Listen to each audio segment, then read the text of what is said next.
Kripasanam Marian ഉടമ്പടി ധ്യാനത്തിലേക്ക് നമ്മൾ ഭക്തിപൂർവ്വം പ്രവേശിക്കുകയാണ്. ഈശോയുടെ നമുക്ക് ഹൃദയത്തിൽ നന്ദി പറയാം. ദൈവപിതാവിനാൽ ആകർഷിക്കപ്പെട്ട് പരിശുദ്ധമ്മ ജീവനോടെ പ്രത്യക്ഷപ്പെട്ട ഈ ആലയത്തിൽ നമ്മളെല്ലാവരെയും ഒരുമിച്ച് കൂട്ടിയ ദൈവപിതാവിൻ്റെ സ്നേഹത്തിന് നമുക്ക് ഹൃദയത്തിൽ നന്ദി പറയാം.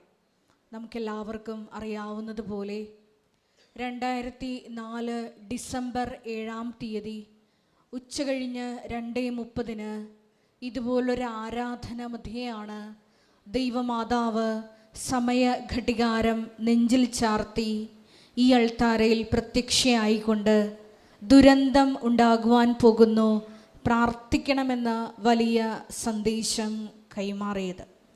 ജീവിതത്തിൻ്റെ വിവിധ ദുരന്ത മുഖങ്ങളിലായിരിക്കുന്ന നമ്മളെല്ലാവരും മരിയൻ ഉടമ്പടി എടുത്തുകൊണ്ട് പരിശുദ്ധ അമ്മ അന്ന് ആഹ്വാനം ചെയ്തതുപോലെ ഉടമ്പടി നിബന്ധനകൾ വിശ്വസ്താപൂർവം പാലിച്ച് പ്രാർത്ഥനയിൽ മുന്നേറിക്കൊണ്ടിരിക്കുന്നവരാണ്.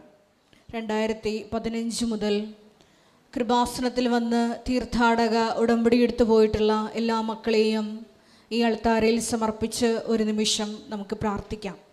2020 മുതൽ ഓൺലൈനായി ഉടമ്പടിയെടുത്ത് പ്രാർത്ഥിക്കുന്ന ലോകത്തിൻ്റെ വിവിധ ഭൂഖണ്ഡങ്ങളിലായിരിക്കുന്ന സഹോദരങ്ങളെ ഈ അൾത്താരയിൽ സമർപ്പിച്ച് ഒരു നിമിഷം നമുക്ക് പ്രാർത്ഥിക്കാം. എല്ലാവരെയും പരിശുദ്ധ അമ്മയുടെ പ്രത്യക്ഷീകരണത്തിൻ്റെ സ്ഥിരം സാക്ഷ്യമാക്കി ഉയർത്തണമേ എന്ന് നമുക്ക് ഒരു നിമിഷം പ്രാർത്ഥിക്കാം. ഈ ധ്യാനം നയിക്കുവാൻ പോകുന്ന കൃപാസനത്തിൻ്റെ സ്ഥാപക ഡയറക്ടറായ ബഹുമാനപ്പെട്ട VP ജോസഫ് അച്ഛനെ ദൈവപിതാവിൻ്റെ കരങ്ങളിൽ സമർപ്പിച്ച് നമുക്ക് ഒരു നിമിഷം മൗനമായിട്ട് പ്രാർത്ഥിക്കാം.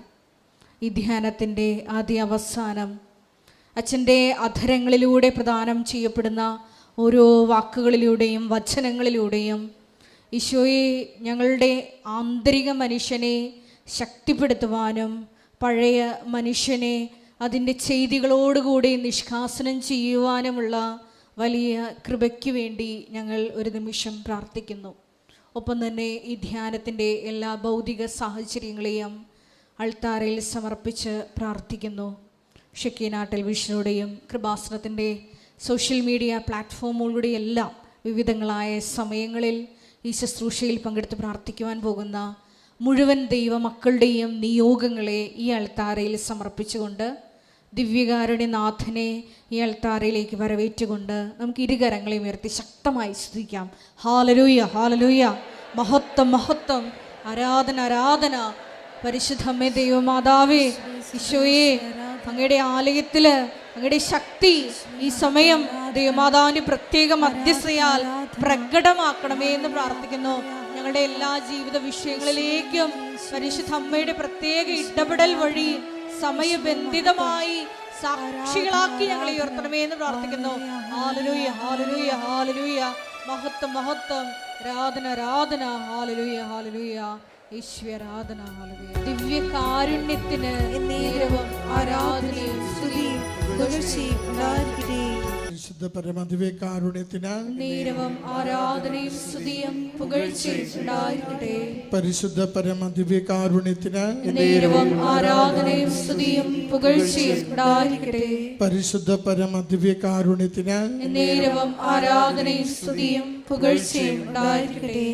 അമ്മേ പരിശുദ്ധയമ്മേ, അമ്മേ പരിശുദ്ധ അമ്മേ, ദൈവമാതാവേ, ദൈവമാതാവേ, കൃപാസനത്തിലൂടെ ഞങ്ങൾക്കും ഞങ്ങളുടെ ദേശത്തിനും അമ്മ മാധ്യസ്ഥം തേടിത്തന്ന എല്ലാ അനുഗ്രഹങ്ങൾക്കും കൃപകൾക്കും ഞങ്ങളിപ്പോൾ ഹൃദയം നിറഞ്ഞ നന്ദി പറയുന്നു. സ്തുതിച്ച് പ്രാർത്ഥിക്കാം. ഹല്ലേലൂയ, എല്ലാ നന്മകൾക്കും അനുഗ്രഹങ്ങൾക്കും നന്ദി കർത്താവേ.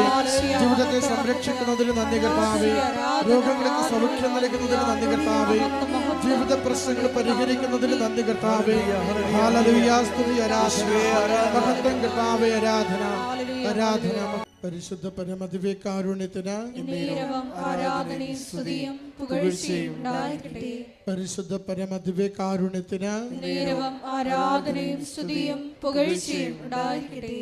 പരിശുദ്ധ പരമദിവ്യകാരുണ്യത്തിന് നേരവും ആരാധനയും സ്തുതിയും പുകഴ്ചയും ഉണ്ടായിരിക്കട്ടെ.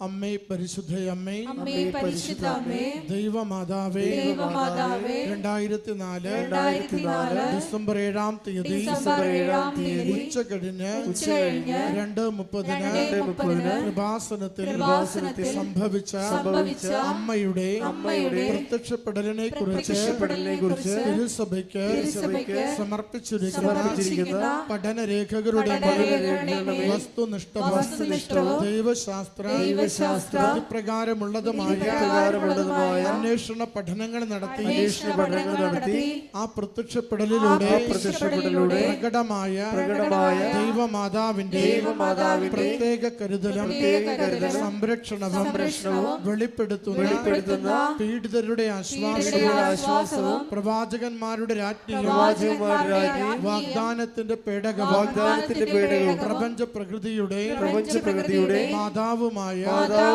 പരിശുദ്ധമ്മയുടെ ഭക്തി തിരുസഭയിൽ കൂടുതൽ പ്രചരിച്ച് ജീവിതത്തിന്റെ ദുരിത അവസ്ഥകളിൽ അകപ്പെട്ട് കഴിയുന്ന അനേകായിരം മക്കൾക്ക് ദൈവത്തിന്റെ സാന്നിധ്യവും കൂടുതൽ അനുഭവിക്കുക വഴി ആത്മീയ വിശുദ്ധിയും ദൈവശക്തിയും കൈവരിക്കുവാൻ ഞങ്ങളുടെ കുടുംബങ്ങളെ ഇടയാക്കണമേ. നമുക്കൊരുമിച്ച് സ്തുതിച്ച് പ്രാർത്ഥിക്കാം. ഹല്ലേലൂയ. യേശുവേ സ്തുതി, ആരാധന, മഹത്വം കർത്താവേ. യേശുവേ ആരാധന അനുഗ്രഹിക്കണമേ കർത്താവേ. അച്ഛന്റെ വചനത്തിലൂടെ ഞങ്ങളെ സൗഖ്യപ്പെടുത്തണമേ കർത്താവേ. അച്ഛന്റെ ദർശനങ്ങളിലൂടെ ജീവിതത്തിലെ പ്രശ്നങ്ങൾ മാറുവാൻ സഹായിക്കണമേ കർത്താവേ. എല്ലാ ക്ലേശാനുഭവങ്ങളിൽ നിന്ന് മോചിപ്പിക്കണമേ കർത്താവേ. പരിശുദ്ധ പരമദിവ്യകാരുണ്യത്തിന് നേരവും ആരാധനയും സ്തുതിയും പുകഴ്ചയും ഉണ്ടായിരിക്കട്ടെ. പരിശുദ്ധ പരമദിവ്യകാരുണ്യത്തിന് നേരവും ആരാധനയും സ്തുതിയും പുകഴ്ചയും ഉണ്ടായിരിക്കട്ടെ. പരിശുദ്ധ പരമദിവ്യകാരുണ്യത്തിന് നേരവും ആരാധനയും സ്തുതിയും പുകഴ്ചയും ഉണ്ടായിരിക്കട്ടെ.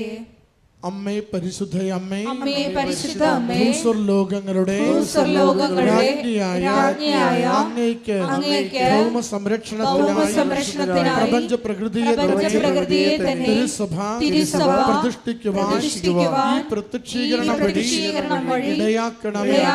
പരിശുദ്ധയമ്മേ, ജപമാല മാതാവേ, സകല കൃപാസന പ്രാർത്ഥനകളോടും ചേർത്ത് ഞങ്ങളിപ്പോൾ പ്രാർത്ഥിക്കുന്ന ഈ സമൂഹത്തിന്റെ പ്രത്യേക നിയോഗങ്ങളും നമ്മുടെ എല്ലാ അപേക്ഷകളെയും ആവശ്യങ്ങളെയും കൃപാസന മാതാവിന്റെ തിരുനടയിൽ തിരുസംരക്ഷണയിൽ ഈശോയ്ക്ക് സമർപ്പിക്കാം.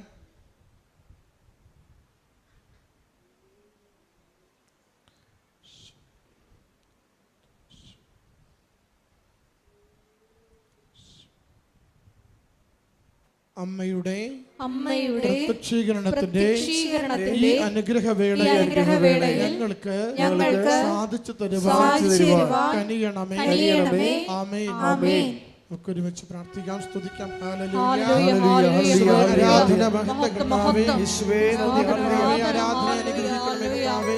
കൃപകളാൽ നിറയ്ക്കണമേ കർത്താവേ. സൗഖ്യം നൽകി അനുഗ്രഹിക്കണമേ കർത്താവേ. പ്രശ്നങ്ങളെ പരിഹരിക്കണമേ കർത്താവേ. ഹല്ലേലൂയ. സ്തുതി കർത്താവേ. ആരാധന മഹത്വം, ആരാധന സ്തുതി കർത്താവേ.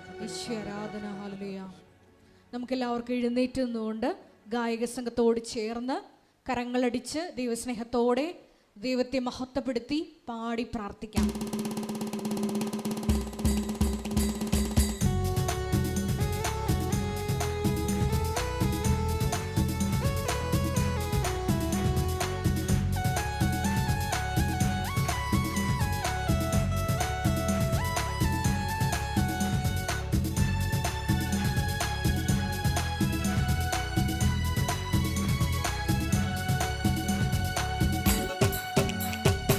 ഇത്രത്തോളം ജയം തന്ന ദൈവത്തിനു സ്തോത്രം, ഇതുവരെ കരുതി രക്ഷകനു സ്തോത്രം.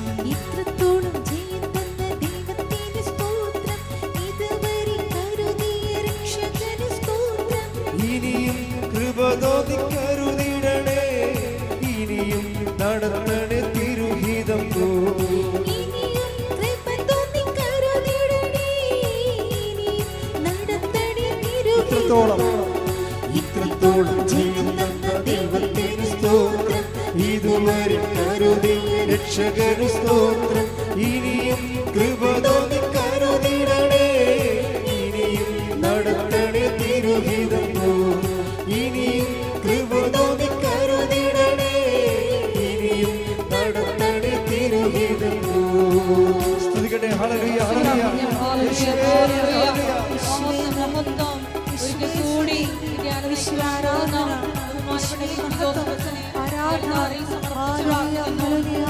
ഞങ്ങൾക്ക് ആവശ്യമായിട്ടുള്ള വചനം നൽകണമേ എന്ന് പ്രാർത്ഥിക്കുന്നു. വചനം കേൾക്കുമ്പോൾ അത് ഹൃദയത്തിൽ സ്വീകരിച്ച് പുറപ്പെടുവിക്കുവാൻ ഞങ്ങളെ അഭിഷേകം ചെയ്യണമേ എന്ന് പ്രാർത്ഥിക്കുന്നു. വചനം കേൾക്കുവാൻ ഞങ്ങളുടെ ആന്തരിക കർത്തൃമോട് ഞങ്ങളെ അഭിഷേകം ചെയ്യണമേ എന്ന് പ്രാർത്ഥിക്കുന്നു. ഹല്ലേലൂയ, ഹല്ലേലൂയ, നിന്നതല്ല നാം ദൈവം നമ്മെ നിർത്തിയതാ, നേടിയതല്ല ദൈവമെല്ലാം തന്നതല്ലേ.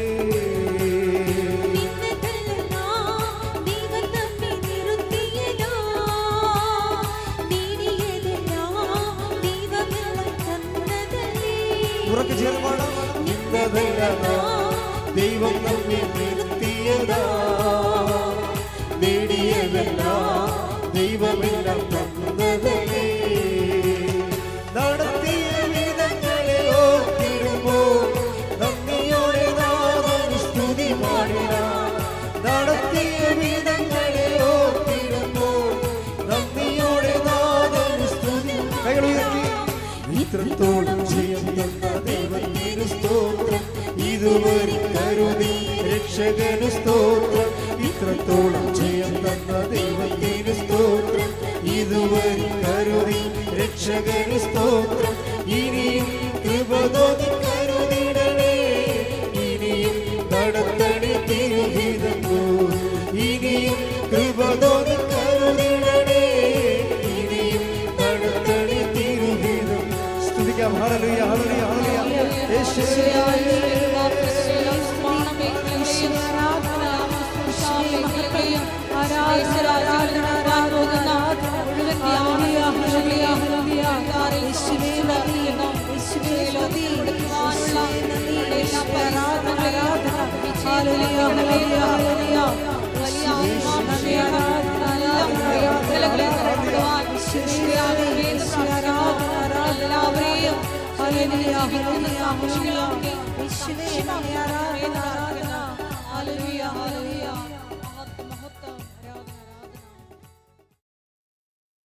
പരിശുദ്ധ പരമ ദിവ്യകാരുണ്യത്തിന് നീരവും ആരാധനയും സ്തുതിയും പുകഴ്ചയും ഉണ്ടായിരിക്കട്ടെ. എൻ്റെ പ്രിയപ്പെട്ടവരെ,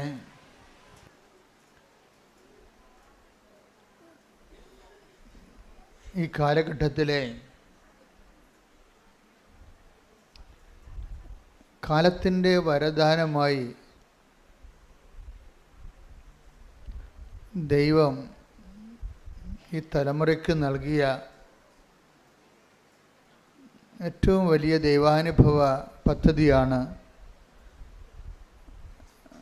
മരിയൻ പോപ്പുലർ കവനൻറ്റ്. എന്തായാലും മരിയൻ പോപ്പുലർ കവനൻ്റ് എന്ന് വിളിക്കാൻ കാരണം സഭയിലെ ഞങ്ങൾ അഭിഷിക്തർക്കും സമർപ്പിതർക്കുമൊക്കെ അവരെടുത്തിരിക്കുന്ന ഒരു കവനൻ്റ് ഉണ്ട്. അത് ലൈഫ് ലോങ് ആയിട്ടുള്ള കവനൻ്റാണ്. ജീവിതകാലം മുഴുവനും നീണ്ടു നിൽക്കുന്ന, മരണം വരെ നീണ്ടു നിൽക്കുന്ന കവനൻ്റാണ്. പോപ്പുലർ കവനൻ്റ് എന്ന് പറയുന്നത് ജനകീയമായ ഒരു ഉടമ്പടിയാണിത്. കൃപാസനത്തിൽ നടക്കുന്നത് മരിയൻ ആധ്യാത്മികതയിൽ അടിസ്ഥാനപ്പെടുത്തിയ മരിയൻ ആധ്യാത്മികതയിൽ അടിസ്ഥാനപ്പെടുത്തിയിട്ടുള്ള ഒരു ജനകീയമായ ഉടമ്പടിയാണ്. ജനങ്ങളാണ് ഈ ഉടമ്പടിയുടെ ഗുണഭോക്താക്കൾ, പ്രയോക്താക്കൾ എല്ലാവരും.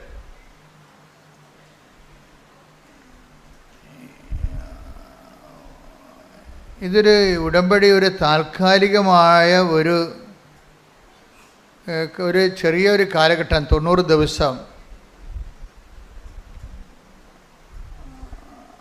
അങ്ങനെ ഒരു ഷോർട്ട് ടൈമാണ് ഉടമ്പടിയുടെ കാലദൈർഘ്യമെന്ന് നമുക്ക് പൊതുവെ പറയാമെങ്കിലും that is not actually it is not practical.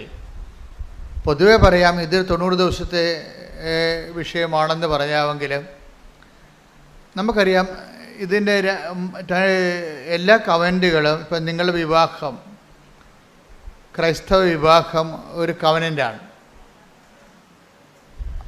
പക്ഷേ ഭർത്താവ് മരിച്ചു കഴിയുമ്പോഴോ ഭാര്യ മരിച്ചു കഴിയുമ്പോഴോ ആ കവനൻ്റ് ഡിസോൾവ് ആയിപ്പോവും.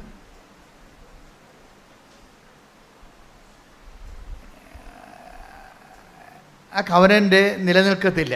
ആരെങ്കിലും ജീവിത പങ്കാളി അവർ തമ്മിലല്ലേ കവനൻ്റ് ഉടമ്പടി. സുഖത്തിലും ദുഃഖത്തിലും സമ്പത്തിലും ദാരിദ്ര്യത്തിലും മരണം വരെ വേർപിരിയാതെ ജീവിക്കാവുന്ന ദൈവത്തിൻ്റെ സന്നിധിയിൽ അവർ ചെയ്യുന്ന വാഗ്ദാനമാണ് ഉടമ്പടി. പക്ഷേ അതിൽ ഭർത്താവോ ഭാര്യയോ മരിച്ചു കഴിഞ്ഞാൽ ഉടമ്പടി ക്യാൻസലാവും. നമ്മളൊരു ഫിസിക്കൽ ക്യാൻസലേഷനാണ്. മനസ്സുകൊണ്ടൊരിക്കലും നമ്മൾക്ക് ജീവിത പങ്കാളി മരിച്ചു പോയാലൊന്നും ആൾക്കാർ അത് മരണം വരെ അംഗീകരിക്കത്തില്ല. അത് മനസ്സിൽ നമുക്കത് മാറുന്നില്ല. പക്ഷേ സ്ഥാപന ജംഗമ ഭൗതികമായ മേഖലകളിൽ അത് റദ്ദാവും. ഇപ്പം നമ്മൾ ഓപ്പറേഷൻ തിയേറ്ററിൽ കയറ്റുകയാണ്, ഭർത്താവ് മരിച്ചു പോയി, ഒപ്പിടുന്ന ആരാണ്? മകന്, അല്ലെങ്കിൽ ഒന്ന് ഒപ്പിടുക, അത്രയേ ഉള്ളൂ. അപ്പോൾ ഒപ്പിടാൻ ആരുമില്ലല്ലോ. അപ്പോൾ ഫിസിക്കൽ എൻറ്റിറ്റി യാഥാർത്ഥ്യം അവിടെ ഇല്ല. പക്ഷേ അതുകൊണ്ട് തന്നെ ഈ വിവാഹം എന്ന് പറയുന്നത് പോലും ഒരു ടെമ്പറൽ കമ്മിറ്റ്മെൻറ്റാണ്.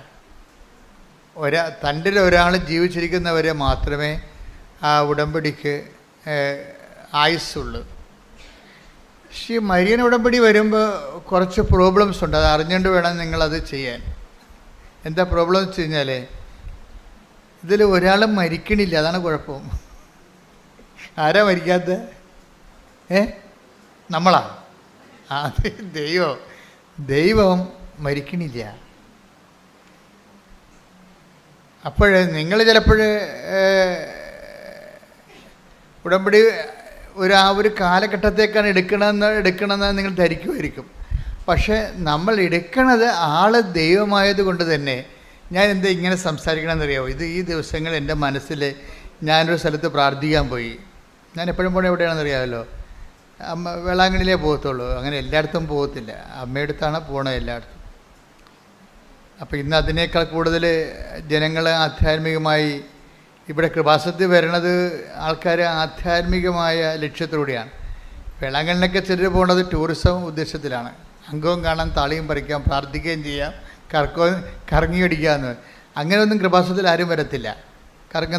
കർക്കവക്കാലം കുറക്കാനേ വരത്തുള്ള ആൾക്കാർ. കൃപാസനം അത്ര കണ്ട് ദൈവത്തിൻ്റെ തനത് കൈവപ്പോടുകൂടി ജനങ്ങളെ വിശുദ്ധീകരിക്കുകയും ശക്തീകരിക്കുകയും നിലനിർത്തുകയും വളർത്തുകയും അതിജീവിക്കാൻ വേണ്ടി നിങ്ങളെ സഹായിക്കുകയും ചെയ്യുന്നുണ്ട്. എങ്കിലും ഈ തിരക്കിൽ നിന്ന് വിട്ടു നിൽക്കാൻ വേണ്ടി ഞാൻ ദിവസങ്ങളിൽ ഇങ്ങനെ ഒന്ന് പ്രാർത്ഥിക്കാൻ പോയ ദിവസങ്ങളിലൊക്കെ നിരന്തരമായിട്ട് എൻ്റെ മനസ്സിലും ട്രെയിനിൽ, വാഹനങ്ങളിലും എല്ലായിടത്തും എൻ്റെ മനസ്സെപ്പോഴും പ്രാർത്ഥന തന്നെയായിരുന്നു.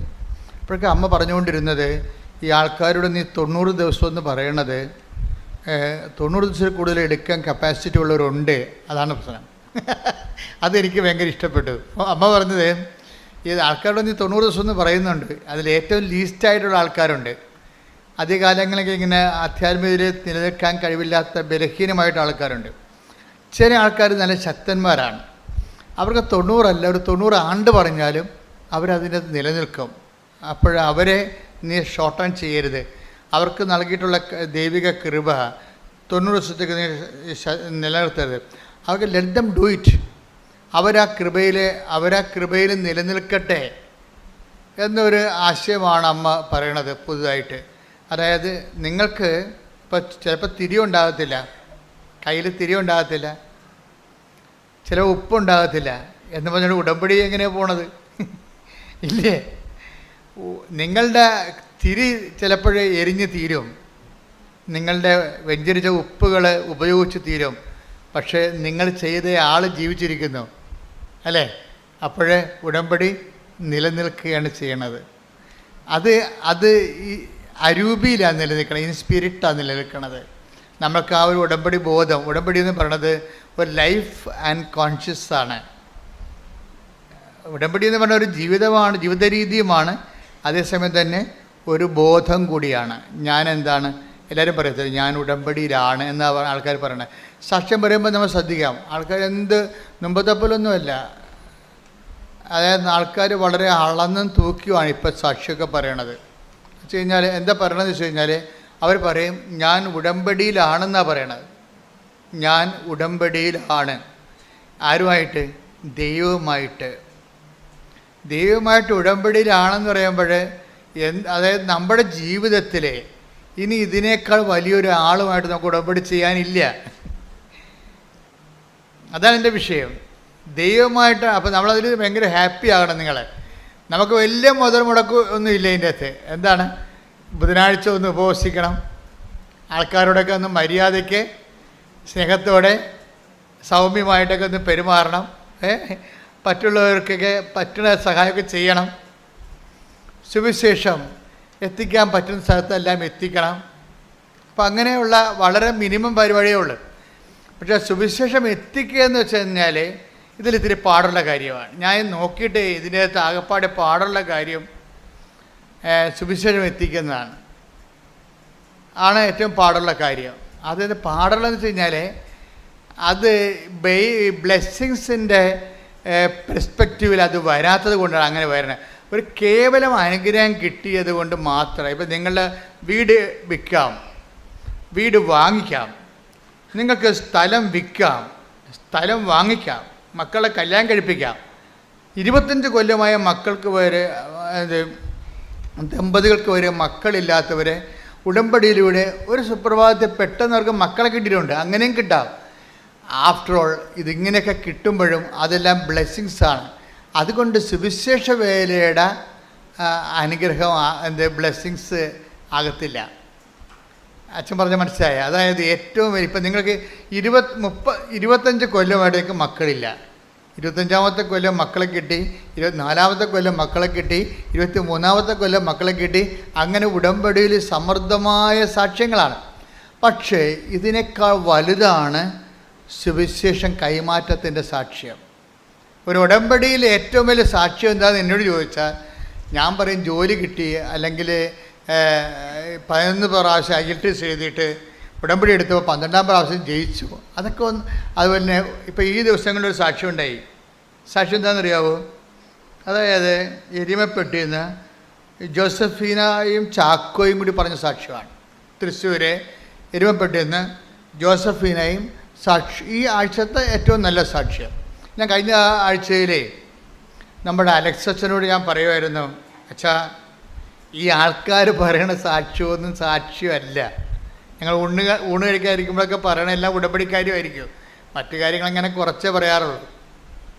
അപ്പം ഞാൻ അലക്സച്ചനോട് പറഞ്ഞു, അച്ഛാ ഈ ആൾക്കാരിപ്പോൾ പറയണ സാക്ഷ്യങ്ങളൊന്നും അതൊക്കെ ഉടമ്പടി സാക്ഷ്യമാണ്, പക്ഷെ പ്രത്യക്ഷീകരണ സാക്ഷ്യമല്ലെന്ന് പറയും. ഉടമ്പടി സാക്ഷ്യമാണ്, പക്ഷേ പ്രത്യക്ഷീകരണ സാക്ഷ്യമല്ല. കാര്യം പലതരം സാക്ഷ്യങ്ങൾ ഇവിടെ നടക്കുന്നത്. ഈ പ്രത്യക്ഷീകരണ സാക്ഷ്യം എന്ന് പറയുമ്പോൾ അതിൻ്റെ ക്വാളിറ്റി എന്ന് പറയുമ്പോൾ ഉടമ്പടി സാക്ഷ്യത്തെക്കാളും വലിയ സാക്ഷ്യങ്ങളാണ്. എന്താ കാര്യം? ഞാൻ അച്ഛനോട് പറഞ്ഞത്, അമ്മയോട് പറയുന്നുണ്ട് മരിച്ച ആൾ ഉയർത്തി നിൽക്കുമെന്ന് പറയുന്നുണ്ടെന്ന് പറയും. ഞാൻ അങ്ങനെ അച്ഛനോട് പറഞ്ഞത്, മരിച്ചു കിടക്കുന്ന ആൾ ഉയർത്തെന്ന് പറയണത് അനുസരിക്കുക. നമ്മൾ പറയുന്ന അനുസരിക്കണമെന്ന് ദൈവത്തിന് പ്രശ്നങ്ങളൊന്നും ഉണ്ടായിട്ടല്ല, പക്ഷെ അതിൻ്റെ കീഴ്വഴക്കം, ഉടമ്പടിക്കൊരു കീഴ്വഴക്കം ഉണ്ടല്ലോ. അതെന്താണ്? ആദ്യം നമ്മൾ ദൈവം പറഞ്ഞതുപോലെ ആദ്യം ചെയ്യണം. ഓരോ കാര്യം ചെയ്തിട്ട് ഞാൻ അത് ചെയ്തില്ല, എനിക്ക് ആ അനുഗ്രഹം കിട്ടിയില്ലല്ലോ, ഞാൻ അത് ചെയ്തില്ല, വസ്തു വിറ്റില്ലല്ലോ, ഞാൻ ഇത് ചെയ്തില്ല, എന്നിട്ട് എനിക്ക് മാർക്ക് കൂടിയില്ലല്ലോ, അങ്ങനെ ഓരോ കാര്യത്തിനും ദൈവത്തോട് നീ തർക്കിക്കാൻ പോകരുത്. ഉടമ്പടിയിൽ വളരെ മാനുഷികമായിട്ട് ആ ഉടമ്പടിയെ മനുഷ്യൻ്റെ ചാബല്യങ്ങളോട് ഒത്തിരി ചാബല്യമുള്ള ആൾക്കാർ ഉടമ്പടി എടുത്തിട്ടുണ്ടേ, അവരാണ് ഉടമ്പടി പിന്നോട്ട് വലിക്കണതിൻ്റെ കാരണം. ഒത്തിരി ചാബല്യമുള്ള ആൾക്കാർ അവർ ദൈവം മുഴുവൻ തന്നെ ചാബല്യമാണ്. അത് അവർ ഉടമ്പടി എടുക്കുമ്പോൾ ആ ചാബല്യം ദൈവത്തോടും കാണിക്കും. ഓരോരോ കാര്യം ചെയ്തേച്ചും പറയും, ഞാൻ അതങ്ങനെ ചെയ്ത് പത്രം കൊണ്ട് അവിടെ കൊടുത്തു, എന്നിട്ടും എനിക്ക് PR ശരിയായില്ലെന്ന് പറയും. ചാബല്യമാണത്. നിങ്ങളെ ശരിക്കും പറഞ്ഞാൽ ദൈവമായിട്ടാണ് ഇടപെടുന്ന കാരണം ചെയ്യാനുള്ളതൊക്കെ ചെയ്യുക. എന്താ അതാണ് അത് വചനത്തിൻ്റെ നിലപാടതാണ്. ചെയ്യാനുള്ള ചെയ്യുക, എന്നിട്ട് വാവ മിണ്ടാതിരിക്കുക. ദൈവം അതിൻ്റെ ഇരട്ടി ചെയ്തോളും. നീ ദൈവത്തിൻ്റെ കൂടെ കയ്യെ പിടിച്ചിട്ട് ആ ഈ എന്നും പറഞ്ഞ പിള്ളേരെ എടുത്തു തുടങ്ങിക്കത്തില്ലേ. ഇപ്പം നിങ്ങൾ ചില ആൾക്കാർ അങ്ങനെ ചെയ്യണത്, ദൈവത്തിൻ്റെ കയ്യേക്കാരി പിടിച്ചിട്ട് ഈ എന്നൊക്കെ പറഞ്ഞിട്ട് കുഞ്ഞുങ്ങളെ കൊണ്ട് എഴുതിക്കണ പോലെ ഞാൻ 10 കൊടുത്തു, അതുകൊണ്ട് അതിൻ്റെ അനുഗ്രഹം കണ്ട് വെക്ക്. ഞാൻ രോഗിയെ ആശുപത്രി പോയി കണ്ടു, അതുകൊണ്ട് എൻ്റെ രോഗം ഇത് മാറ്റിത്താ. ഇങ്ങനെ ഓരോ കാര്യത്തിന് ഇങ്ങനെ അങ്ങനെ ചെയ്യരുത്. എന്താ കാരണം? ചെയ്യാനുള്ളതൊക്കെ സന്തോഷത്തോടെ ചെയ്യണം. ആ take the word of God. നിങ്ങൾ ചെയ്യാനുള്ളതും ചെയ്തതിന് ശേഷം ഞങ്ങൾ പ്രയോജനരഹിതന്മാരായ ദാസന്മാരാണ്, കടമബദ്ധ നിർവഹിക്കുക മാത്രമേ ചെയ്തിട്ടുള്ളൂ. അതങ്ങട അതല്ല അതാ വിഷയം. ദൈവത്തിൻ്റെ നിലപാട് കണ്ട ലൂക്ക 17:10. ലൂക്ക 17:10 നോക്കിയേ. ഇതുപോലെ തന്നെ പറഞ്ഞേ. ഇതുപോലെ തന്നെ നിങ്ങളും കൽപ്പിക്കപ്പെട്ടവയെല്ലാം ചെയ്തതിന് ശേഷം കണ്ട കൽപ്പിക്കപ്പെട്ടവയെല്ലാം പറഞ്ഞേ. കൽപ്പിക്കപ്പെട്ടതെല്ലാം ചെയ്തതിന് ശേഷം ഞങ്ങൾ പ്രയോജനമില്ലാത്ത ദാസന്മാരാണ് കടമ നിർവഹിച്ചതേയുള്ളൂ എന്ന് പറയുവിൻ. ഇപ്പൊ ദൈവത്തിന്റെ വചനം നിർവഹിക്കണത് എന്താണ്? നമ്മുടെ കടമയാണത്. ഉടമ്പടി എന്താ ചെയ്യണത്?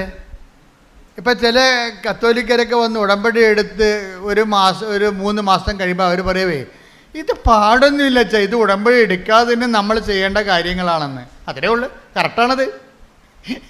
ഇത് പാടൊന്നുമില്ല അച്ഛാ, ഇത് ഉടമ്പടി എടുക്കാതെ തന്നെ നമ്മൾ ചെയ്യേണ്ട, രോഗികളെ പോയി കാണണ്ടല്ലേ അല്ലേ?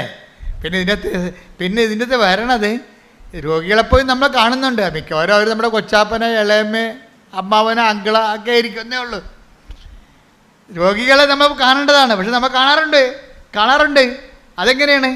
കേവലമായ മനുഷ്യക്കാഴ്ചയാണ് കാണുന്നത്. എന്താണ് അത്? കാണുന്ന രോഗികൾ മിക്കവാറും നമ്മുടെ പരിചയക്കാരായിരിക്കും, അല്ലെ പാർട്ടിക്കാരായിരിക്കും. പക്ഷെ അപ്പം കർത്താവ് ചോദിക്കും, എന്താണ്? 5:46 ചോദിക്കും. Take the word of 5:46. Mathai 5:46.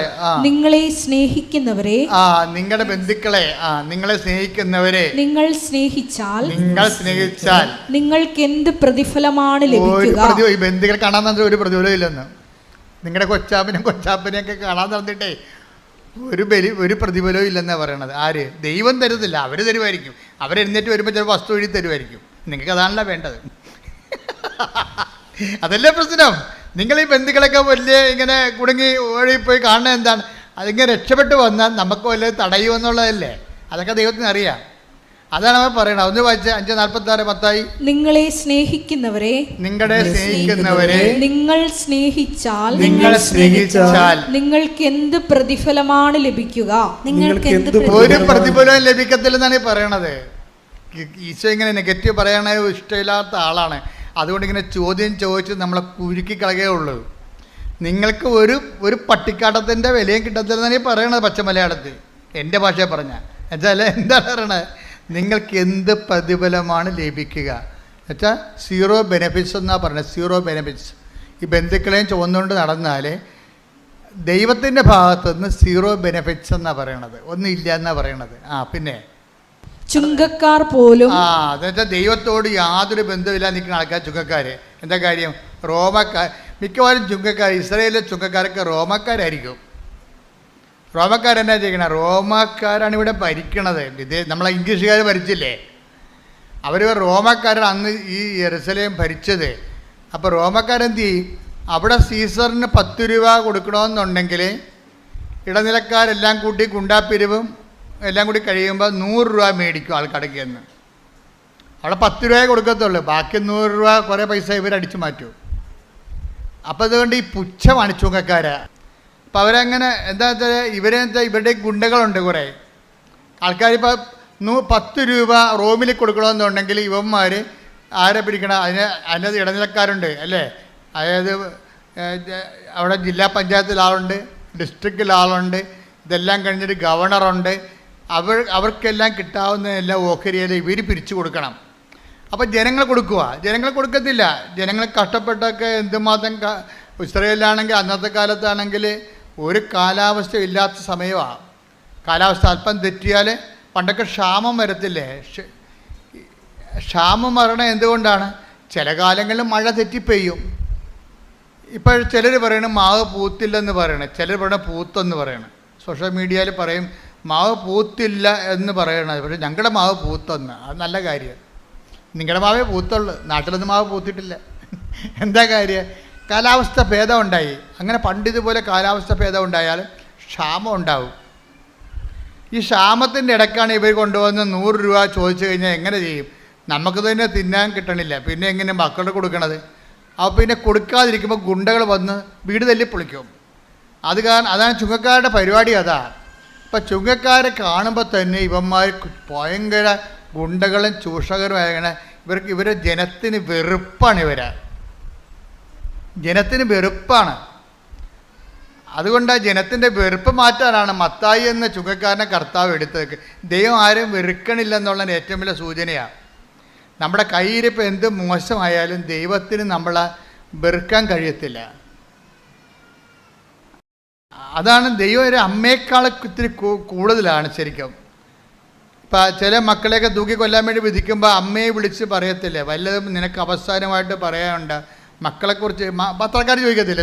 തൂക്കിക്കൊല്ലാൻ പോണ പ്രതിയുടെ അമ്മയോട് ചോദിക്കും, നിങ്ങൾക്ക് മകനെ തൂക്കിക്കൊല്ലുകയാണ് നാളെ, നിങ്ങൾക്ക് വല്ലതും പറയാനുണ്ടോ എന്ന് പറയുമ്പോൾ ശരി പറയും, അവൻ എൻ്റെ വയറ്റിൽ പിറക്കാതിരുന്നെങ്കിൽ അത്രയും നല്ലതാണെന്ന് പറയും. അത് പത്രക്കാർ പറയും അവസാനത്തെ വചനം, അവൻ എൻ്റെ വയറ്റിൽ പിറക്കാതിരുന്നെങ്കിൽ. അപ്പോൾ അമ്മയാണെങ്കിലും ശരി, മകൻ തൂക്കുമരത്തിൽ കയറിയ അവൻ എൻ്റെ വയറ്റിൽ പിറക്കാം. പക്ഷേ ദൈവം അങ്ങനെ പറയത്തില്ല, എൻ്റെ വയറ്റിൽ പിറന്നതാണെന്നേ പറയത്തുള്ളൂ. നമ്മൾ മോശക്കാരായാലും പറയും എൻ്റെ വയറ്റിൽ പിറന്നതാണെന്ന്, ഓൺ ചെയ്യും. അതുകൊണ്ട് ദൈവത്തിനാരും അങ്ങനെ, അതാണ് ദൈവം സ്നേഹമാണെന്നൊക്കെ പറയുമ്പോൾ ഈ നമുക്ക് എല്ലാ കോശങ്ങളും, ശരീരത്തിൻ്റെ കോശങ്ങളെല്ലാം എഴുന്നിരുന്നിട്ട് ഹല്ലേലൂയ പറയണത് സത്യമായത് കൊണ്ടാണ്. എന്താ കാര്യം? സ്വന്തം അമ്മ തന്നെ പറയും അവൻ എൻ്റെ വയറ്റിൽ പിറക്കാതിരുന്നെങ്കിൽ നല്ലതായിരുന്നെന്ന്. പക്ഷെ ദൈവം പറയത്തില്ല, ഞാൻ തന്നെ എൻ്റെ വയറ്റിൽ തന്നെ പിറന്നതാണ്, അവനെ അല്പം ദൈവസ്നേഹം കുറഞ്ഞു പോയെന്നേ പറയത്തുള്ളൂ. ബൈബിള് ഈ വിഷയങ്ങൾ പാപത്തെ എല്ലാം കാണുന്നത് പാപം എന്നതിനേക്കാളുപരി ദൈവസ്നേഹം കുറഞ്ഞു പോയെന്നേ പറയത്തുള്ളൂ. അവന് എന്നോട് ഇത്തിരി സ്നേഹം കുറഞ്ഞു പോയി. ദൈവത്തോട് സ്നേഹം കുറഞ്ഞു പോകുമ്പോൾ എന്ത് ചെയ്യും? അറിയാതെ തന്നെ തിന്മകളിലേക്ക് മനുഷ്യൻ പോകും. ഞങ്ങൾ ഈ ആധ്യാത്മിക ഭിഷഗ്വരന്മാർ ചെയ്യണ പരിപാടി എന്താണെന്നറിയാമോ? ജനങ്ങളെ ഇങ്ങനെ ശപിച്ച് നിങ്ങൾ മോശമാണ്, പാപമാണ്, പാപം കത്തിക്കണമെന്നൊന്നും ഞാൻ പറയത്തില്ല. പാപത്തെക്കുറിച്ച് ഞാൻ സംസാരിക്കാറ് പോലുമില്ല. ഞാൻ സംസാരിക്കുക എന്തിനെക്കുറിച്ചാണ്? ദൈവസ്നേഹത്തെക്കുറിച്ച് സംസാരിക്കും. ദൈവസ്നേഹത്തെക്കുറിച്ച് സംസാരിക്കും. കുമ്പസാര കൂടി ഇരിക്കുമ്പോഴും ഞാൻ പറയും, മകനെ ഇരുട്ടാണെന്നും പറഞ്ഞുകൊണ്ട് നീ മൊത്തം ഇരുട്ടാണെന്ന് നിൻ്റെ കണ്ണുകൂടി അടച്ച് കളഞ്ഞേണ്ട കാര്യമില്ല. ചില ആൾക്കാർ ഇരുട്ടാണെന്ന് പറഞ്ഞിട്ടേ അവൻ്റെ കണ്ണുകൂടി അടച്ച് കളയും. കാര്യം എനിക്ക് ഈ പാപത്തിൽ നിന്ന് രക്ഷപ്പെടാൻ പറ്റത്തില്ല അച്ഛാന്ന് പറയും. ഞാൻ പറഞ്ഞു ഇന്ന് രക്ഷപ്പെടാൻ പറ്റും, ഇരുട്ടാണ്. അപ്പം നമ്മൾ വിളക്ക് കത്തിക്കുക, നീ പുണ്യപ്രവർത്തികളൊക്കെ ചെയ്യ്. പതുക്കെ ദൈവം തന്നെ അന്തൻ്റെ കണ്ണ് കാഴ്ച തുറന്നതല്ലേ, ഇരുട്ട് മാറ്റിയതല്ലേ. ദൈവം തന്നെ ചില പാപങ്ങളെ നമ്മൾ രക്ഷപ്പെടണമെങ്കിൽ ദൈവം തന്നെ വന്ന് നമ്മുടെ കണ്ണിൽ തൊടണം. അപ്പോൾ നമ്മളെന്ത് ചെയ്യും? അവൻ പറയണ പോലെ ഉടമ്പടി എന്ന് പറഞ്ഞാൽ ഭയങ്കര ഔഷധമാണേ. ഉടമ്പടി എന്ന് പറഞ്ഞാൽ എന്താണ്? നമ്മളെ ദൈവസ്നേഹത്തെ വളർത്തും. നിങ്ങളിതൊക്കെ ചെയ്യുമ്പോഴേ നിങ്ങൾക്ക് വസ്തുസ്നേഹമാണ് ചിലർക്ക് ഉണ്ടാകണത്. നിങ്ങളിപ്പോൾ ചെയ്യുന്നില്ലേ, ഓരോ കാര്യങ്ങൾ ചെയ്യുന്നില്ലേ, രോഗികളെ കാണുന്നുണ്ട്, സുവിശേഷ വേല ചെയ്യുന്നുണ്ട്. അപ്പം നിങ്ങൾക്ക് പലർക്കും ദൈവസ്നേഹമല്ല ഉണ്ടാകണത്. എന്താ ഉണ്ടാകണത്? വസ്തുസ്നേഹം എന്ന് പറയും, അല്ലെങ്കിൽ വിഷയസ്നേഹം. എന്താണ് കാര്യം? ഞാനിങ്ങനെ ചെയ്യുമ്പോൾ എനിക്ക് ഒന്നെങ്കിൽ എൻ്റെ കാണാതെ പോയ ഭർത്താവ് തിരിച്ചു വരും, അപ്പോഴും വ്യക്തിസ്നേഹമായില്ലേ അല്ലേ? അല്ലെങ്കിൽ എൻ്റെ പഠിക്കാത്ത മകൻ പഠിക്കാൻ തുടങ്ങും, അപ്പോൾ എന്തായാലും അപ്പോഴും വ്യക്തിസ്നേഹമാണ്. അല്ലെങ്കിൽ എനിക്ക് ഞങ്ങളുടെ വീടിൻ്റെ വാതിൽക്ക് കൊടുക്കാൻ പോകുന്ന സ്ഥലം മേടിക്കാൻ പറ്റും, അപ്പോൾ വസ്തുസ്നേഹമായില്ലേ? അപ്പോൾ നമ്മൾ ഉടമ്പടിയിൽ വരണത് നിങ്ങൾ ശ്രദ്ധിക്കണം. ഉടമ്പടി ലാഗ് ചെയ്യാനുള്ള കാരണം നിങ്ങളുടെ ഈ ഉടമ്പടിയുടെ സൂചി ഇരിക്കണത് ദൈവസ്നേഹത്തിലല്ല ഇരിക്കണത്. എവിടെയാണ്? വസ്തുസ്നേഹത്തിലോ വിഷയസ്നേഹത്തിലോ ആണ് ഇരിക്കുന്നത്. അതുകൊണ്ടാണ് താമസിക്കുന്നത്. അപ്പോൾ ഇപ്പം നമ്മൾ ചെയ്യുമ്പോൾ നിയോഗങ്ങളൊക്കെ വെക്കുന്നുണ്ടെങ്കിലും നിങ്ങൾ നിയോഗം അല്ല ഉടമ്പടിയിൽ ലക്ഷ്യം. കഴിഞ്ഞ ദിവസങ്ങളിലേ ഞാനിവിടെ ഇതില്ലേ അതായത് നമ്മുടെ ഡെയിലി ബ്രെഡ് അവിടെ സ്റ്റുഡിയോയിൽ നിൽക്കിയിരുന്നു. അപ്പോൾ ഞാനിങ്ങനെ ഡെയിലി ബ്രെഡ് സംസാരിക്കുന്ന സമയത്ത് കർത്താവിനോട് പറഞ്ഞു, ഉടമ്പടിയുടെ ലക്ഷ്യം ഉടമ്പടിയുടെ വിഷയമല്ല, ഉടമ്പടി തന്നെയാണെന്ന് പറയാൻ പറഞ്ഞു. ഉടനെ ഞാൻ പറഞ്ഞ്, കർത്താവ് പറയണ ഉടമ്പടിയുടെ ലക്ഷ്യം ഉടമ്പടിയുടെ വിഷയമല്ല, ഉടമ്പടി തന്നെയാണ്. അത് എനിക്കൊരു ബോധം ഉണ്ടായി. അപ്പോഴ് ഉടമ്പടി ലക്ഷ്യം നമുക്ക് നിയോഗമല്ലേ, രോഗം മാറുക, വീട് വിൽക്കുക, വീട് വാങ്ങിക്കുക, വസ്തു വാങ്ങിക്കുക, മകളെ കെട്ടിക്കുക, കെട്ടിച്ച മകൾക്ക് കുഞ്ഞുങ്ങളുണ്ടാകുക. അപ്പോൾ വിഷയമല്ലേ നമുക്ക് ഉടമ്പടി ലക്ഷ്യം. പക്ഷേ ദൈവം എന്താ പറഞ്ഞതെന്നറിയാമോ? ഉടമ്പടിയുടെ ലക്ഷ്യം വിഷയമല്ല, വ്യക്തികളുമല്ല, പിന്നെ എന്താണ്? ഉടമ്പടി തന്നെയാണ്. ഒന്ന് പറഞ്ഞ്, ഉടമ്പടിയുടെ ലക്ഷ്യം ഉടമ്പടി തന്നെയാണ്. എന്ന് വെച്ചാൽ എന്താണ് ഉടമ്പടി? ദൈവവും ഞാനും തമ്മിലുള്ള ഉടമ്പടി ബന്ധമാണ് ഉടമ്പടി. ദൈവവും ഞാനും തമ്മിലുള്ള ബന്ധമാണ്. അത് ദൈവവും ഞാനും തമ്മിലുള്ള ബന്ധമാണോ ഉടമ്പടിയാണോ നിനക്ക് പ്രധാനം, ഉടമ്പടിയുടെ വിഷയമാണോ എന്നറിയാൻ വേണ്ടി ചില കാര്യങ്ങൾ ദൈവം ചെയ്യാതെ പോകും. അപ്പോൾ നമുക്ക് നമ്മളെ സഹായിക്കാൻ ആരെങ്കിലും ഉണ്ടാകണം. അതുകൊണ്ടാണ് ഞാൻ ഇടയ്ക്ക് പരിശുദ്ധാത്മാവിനെക്കുറിച്ച് പറയണത്. ഇപ്പോൾ ഉടമ്പടി ലക്ഷ്യം വിഷയമാണോ വ്യക്തിയാണോ, അല്ല ഉടമ്പടി ലക്ഷ്യം ഉടമ്പടി തന്നെയാണോ, ഉടമ്പടിയുമായിട്ടുള്ള ദൈവത്തോടുള്ള ബന്ധമാണോ എന്ന് നമ്മൾ അറിയാൻ വേണ്ടി ചില കാര്യങ്ങൾ നടക്കാതെ പോകും. അപ്പോൾ നടക്കാതെ പോകുമ്പോൾ നിങ്ങൾ എന്ത് ചെയ്യണം? കർത്താവേ, നടന്നാലും നടന്നില്ലെങ്കിലും ഉടമ്പടിക്ക് മാറ്റമില്ല. കാര്യം എൻ്റെ ബന്ധം നീയുമായിട്ടാണ്. മനസ്സിലായില്ലേ? ഒന്ന് പറഞ്ഞ്, കർത്താവേ ഉടമ്പടി നടന്നാലും നടന്നില്ലെങ്കിലും ഉടമ്പടിയുടെ ലക്ഷ്യം ഉടമ്പടി തന്നെയാണ്. അത് നീയുമായിട്ടുള്ള സ്നേഹവും ബന്ധവുമാണ്. ഉടമ്പടി നടക്കാതിരിക്കുമ്പോഴും അങ്ങ് പറഞ്ഞതുപോലെ ചെയ്തുകൊണ്ട് ഞാൻ എൻ്റെ ജീവിതം ഉടമ്പടിയോടെ മുന്നോട്ട് പോകാൻ എന്നെ അനുഗ്രഹിക്കണമേ. ശ്രുതിക്കട്ടെ.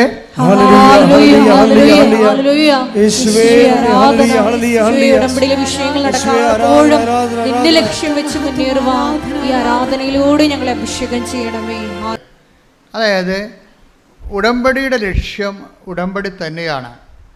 അല്ലെങ്കിൽ നമ്മൾ ആരുമായിട്ട് ഉടമ്പടി ചെയ്തിരിക്കുന്നുവോ ആ ദൈവം തന്നെയാണ് ഉടമ്പടി ലക്ഷ്യം. ബൈബിളെന്ന് പറയുന്നത് ഏത് തരത്തിലുള്ള മാനുഷികമായ ബലഹീനതയിൽ ഇരുട്ടിൽ കിടക്കുന്നവർക്കും ഒരു പ്രത്യാശയാണ്.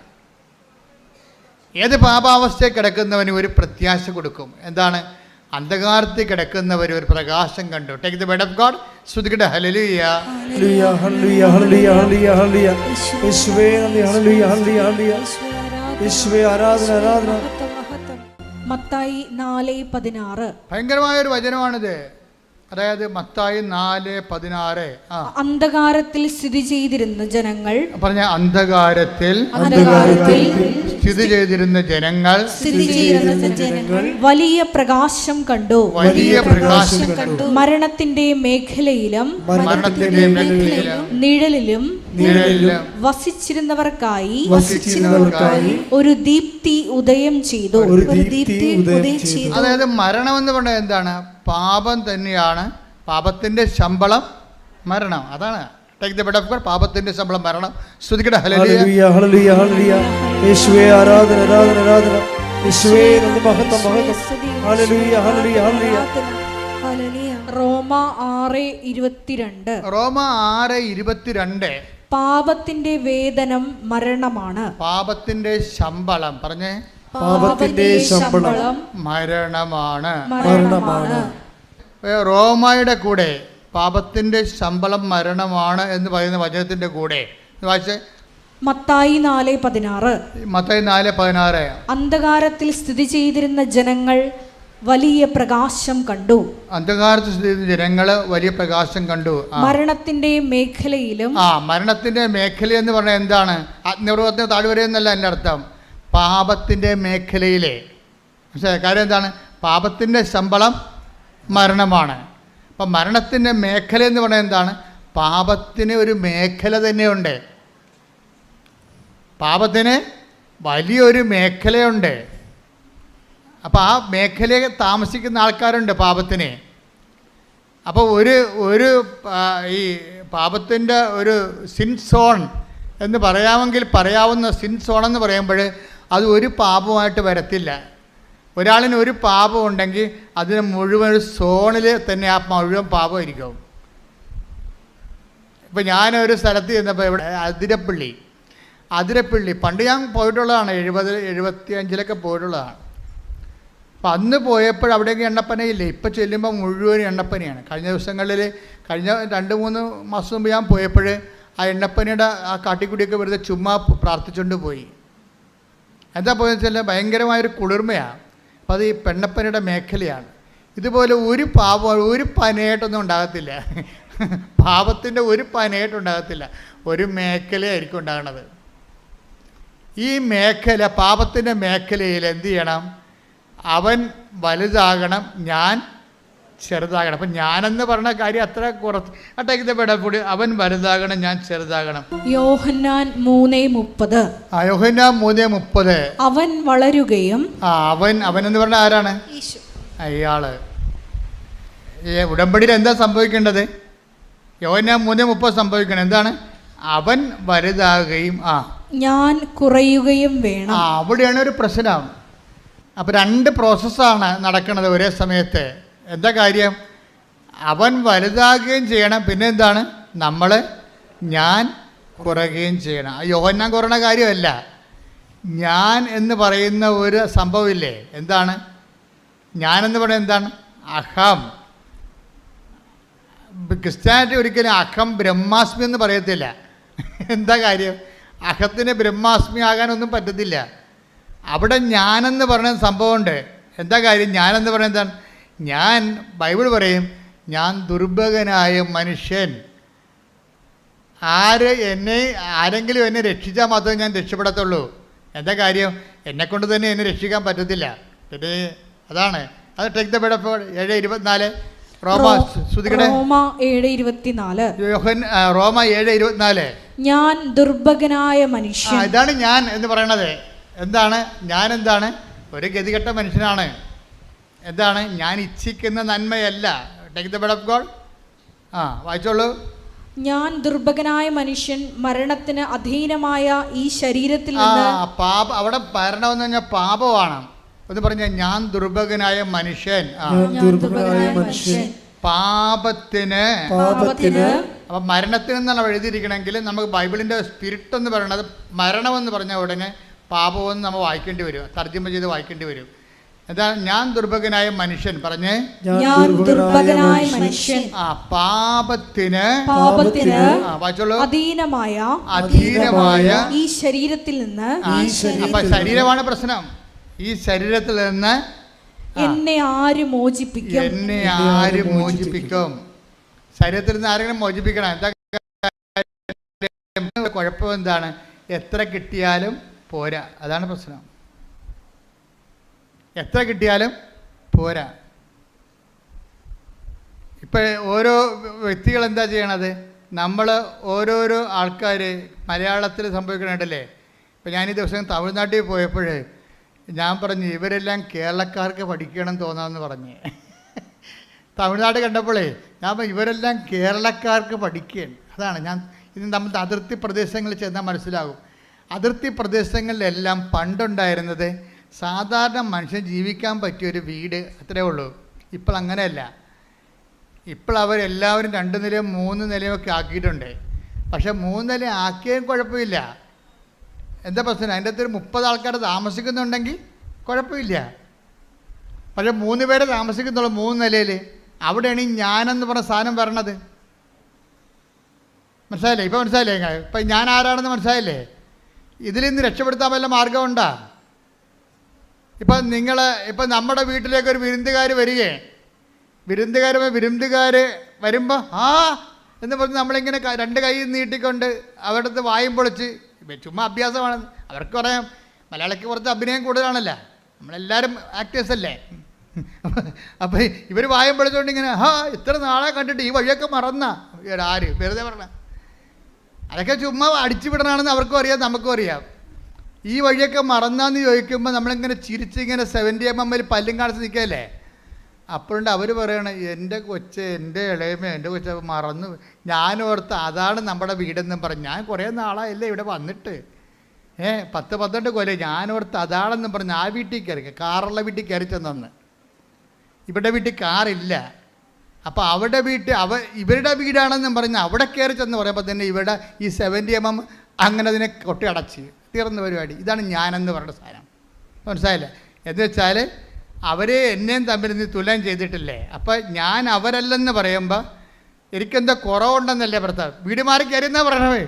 വീട് മാറി കയറിയപ്പോൾ തന്നെ നെഞ്ചുവേദനയായി. വേറെ പറഞ്ഞതേ ഉള്ളേ. നമ്മളാരും കയറിയില്ല, അവരാണ് കയറിയത്. അവർ നമ്മുടെ വീട് മാറി വേറെ വീട്ടിൽ കയറിയെന്ന് പറഞ്ഞുകൊണ്ടാണ് നമുക്ക് നെഞ്ചുവേദന. ഇതാണ് ഈ നെഞ്ചുവേദന പറയണത്. ബ്രഹ്മാസ്മി അല്ല ശരിക്കും. നെഞ്ചുവേദന മറ്റ് കണ്ടവൻ്റെ വീട് നമ്മളെക്കാൾ ഇത്തിരി വലുതാണെന്ന് പറയുമ്പോൾ ഉണ്ടാകുന്ന ഞാനില്ലേ, അതാണ് നെഞ്ചുവേദന അവിടെ എടുക്കണം. ഈ ഞാനുണ്ട്. ഈ ഞാൻ ആര്? അത് ബൈബിൾ ചോദിക്കണത് എന്താണെന്ന് ചോദിച്ചു കഴിഞ്ഞാൽ, ഈ ഞാൻ ആര് രക്ഷിക്കും ഈ അഹംഭാവത്തിൽ നിന്ന്? അത് തന്നെ ജീസസിനെ ഇൻട്രൊഡ്യൂസ് ചെയ്യുമ്പോൾ തന്നെ യോഹന്നാൻ പറയും, ഇവനെ ഇൻട്രൊഡ്യൂസ് ചെയ്യാനൊക്കെ എനിക്ക് ഇഷ്ടമാണ്. ഇവൻ ഭയങ്കര പുള്ളിയാണ്. ഇവൻ ലോകത്തിൻ്റെ പാപങ്ങൾ നീക്കാൻ വന്നിരിക്കുന്ന ആളാണ്. എന്നോട് അപ്പ ഇതൊക്കെ പറഞ്ഞിട്ടുണ്ട്, പക്ഷെ നിങ്ങളോട് പറഞ്ഞിട്ട് കാര്യമില്ലെന്ന്. എന്ത് വല്ലാത്ത പറച്ചിലാണ് യോഹന്നാൻ പറയണത്. അതായത് ഇന്ന് യേശുവിൻ്റെ ജ്ഞാനസ്നാന തിരുനാളല്ലേ. അപ്പോൾ എന്താ യോഹന്നാൻ പറയണത്? ഇവൻ ഭയങ്കര പുള്ളിയാണ്. ഇവൻ ആരാണ്? യോഹന്നാൻ 1:29 പറയും, ഇവൻ ലോകത്തിൻ്റെ പാപങ്ങൾ നീക്കാൻ വേണ്ടി അപ്പ പറഞ്ഞു വിട്ടിരിക്കുന്ന ആളാണ് ഇവൻ. പക്ഷെ നിങ്ങളോട് പറഞ്ഞിട്ട് കാര്യമില്ല. എന്താ കാര്യം? ഇവനും വളരണമെങ്കിലേ ഞാൻ ചെറുതാകണമെന്ന്. അതാണ് വിഷയം. കൈയടിക്കട്ടെ, ശ്രദ്ധിക്കട്ടെ. ഹല്ലേലൂയ, ഹല്ലേലൂയ, ഹല്ലേലൂയ, ഹല്ലേലൂയ, ഹല്ലേലൂയ,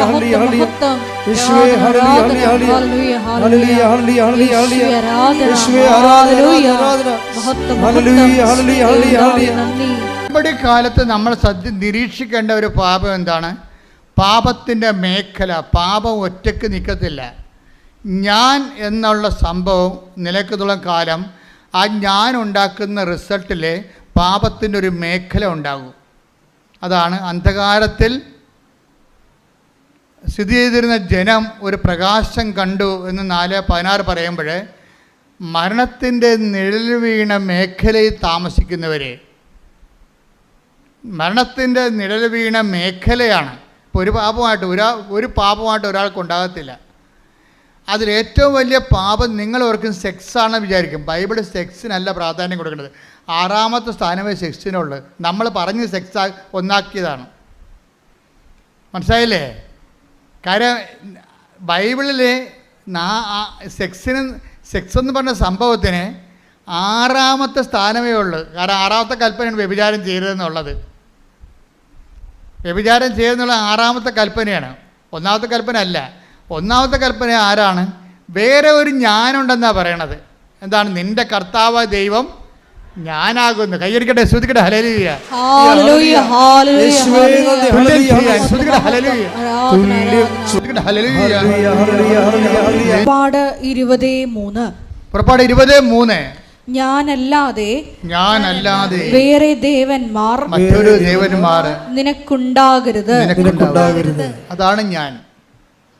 എന്താ ഇപ്പം പറയണത്? ഈ ഞാൻ എന്ന് പറയുന്ന ദൈവം നമ്മൾ വളരുകയും ഈ ജഡത്തിലുള്ള ഞാൻ ചെറുതാകുകയും ചെയ്യണം. ബൈബിളിൻ്റെ ഒരു ഇക്വേഷൻ അതാണ്. അതായത് ദൈവമാകുന്ന ഞാൻ എന്നിൽ വളരണം. ക്രിസ്തുവിന് അങ്ങനെ ഒരു ടെൻഡൻസി ഉണ്ട്. ക്രിസ്തു എല്ലാ കാലത്തും ഒരുപോലെ ഇരിക്കത്തില്ല. എന്താണ്? ക്രിസ്തുവിനെ നമുക്ക് ലഭിച്ചാൽ അതിൻ്റെ ടെൻഡൻസി എന്താണ്? വളർന്നുകൊണ്ടേയിരിക്കും നമ്മളിൽ. അപ്പോൾ എന്ത് ചെയ്യും? ഞാനെന്ന് പറയുന്ന ജഡിക ഞാൻ, എൻ്റെ ഇച്ഛാശക്തി, ഇപ്പം നമുക്കുണ്ടാകുന്ന വൈരാഗ്യങ്ങളില്ലേ, ബൈബിളിൽ ക്ഷമിക്കാനൊക്കെ പറയത്തില്ലേ? പിന്നെ എൻ്റെ പട്ടി ക്ഷമിക്കും. ഏത് പട്ടിക്കൊരു കാലം ഉണ്ടാകും. ഏത് പുളിച്ചും പൂക്കും. എൻ്റെ പുളിച്ചും പൂക്കും. അപ്പോൾ ഞാൻ അവിടെ ആരെങ്കിലും എന്തെങ്കിലും നമ്മൾ അവോയ്ഡ് ചെയ്ത് കഴിഞ്ഞാൽ ഉടനെ ഹർട്ടാകും നമ്മൾ. ഇതാണ് ഞാൻ, ജഡിക ഞാനെന്ന് പറയുന്നത്. ഈ ദൈവം നമ്മൾ വളർന്നു കഴിയുമ്പോൾ അതൊക്കെ നമ്മൾ കണ്ടില്ല കേട്ടില്ല എന്ന് വെക്കും. പോകാൻ പറ, പൊയ്ക്കട്ടെ, കളയട്ടത്. ദൈവനാമത്തിൽ നമ്മൾ ദൈവനാമത്തിൽ നമ്മളത് കണ്ടിൽ വെക്കും. ഈ ക്ഷമ വളരുമ്പോൾ അതിൻ്റെ കൂടെ ക്ഷമ എന്ന് പറഞ്ഞാൽ എന്താണ്? സഹിക്കുന്ന സ്നേഹമാണ്. അതാരാണ്? ക്രിസ്തു തന്നെയാണ്. ക്രിസ്തുവിൻ്റെ അനുഭവ തലങ്ങളാണ് സഹിക്കുന്ന സ്നേഹം. ഇപ്പം സഹിക്കുന്ന സ്നേഹമാണ് നിന്നിൽ വളർന്നു വരണമെന്നുണ്ടെങ്കിൽ, ഇപ്പം നിൻ്റെ അയൽവാസി പല പരിപാടിയും കാണിച്ചിട്ടുണ്ട്. ഏറ്റവും വലിയ അയൽവാസി കാണിക്കുന്ന പരിപാടി എന്താണ്? വേസ്റ്റ് കൊണ്ടുപോകാൻ നമ്മുടെ മുറ്റത്തിടും, അല്ലെങ്കിൽ നമ്മുടെ വെയിലിപ്പുറത്തിടും. നമ്മളില്ലാത്ത സമയത്ത് നോക്കി നമ്മുടെ സാധനം എടുത്തുകൊണ്ട് പോകും. എൻ്റെ അച്ഛൻ എങ്ങനെ പ്രാർത്ഥനയ്ക്ക് വരാണ്? മനുഷ്യൻ്റെ കണ്ണ് വെട്ടി അപ്പം അടിച്ചുകൊണ്ട് പോകുമെന്ന് പറയും. അതുകൊണ്ട് പ്രാർത്ഥനയ്ക്ക് വരാതെ നീ ഉരലെ കെട്ടിപ്പിടിച്ച് വീട്ടിലിരിക്കണവരുണ്ട് പാവത്തുങ്ങൾ. ആ കൊണ്ടേ തിന്നെ, നീ കൊണ്ടുപോയ കർത്താവ് എനിക്ക് തരുമെന്ന് പറഞ്ഞ് പോരണ്ടേ? അപ്പോൾ എന്താണ്? കർത്താവ് നിന്നെ വളരുന്നു. കൈയടിക്കട്ടെ.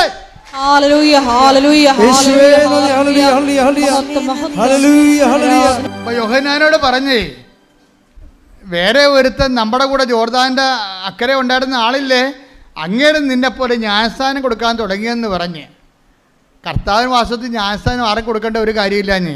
യോഹന്നാനെ കൊണ്ട് ഈ സിറ്റുവേഷൻ ക്രിയേറ്റ് ചെയ്തിട്ട് യോഹന്നാനെ കൊണ്ട് ഈ പ്രബോധനം പറയിപ്പിക്കണമായിരുന്നു.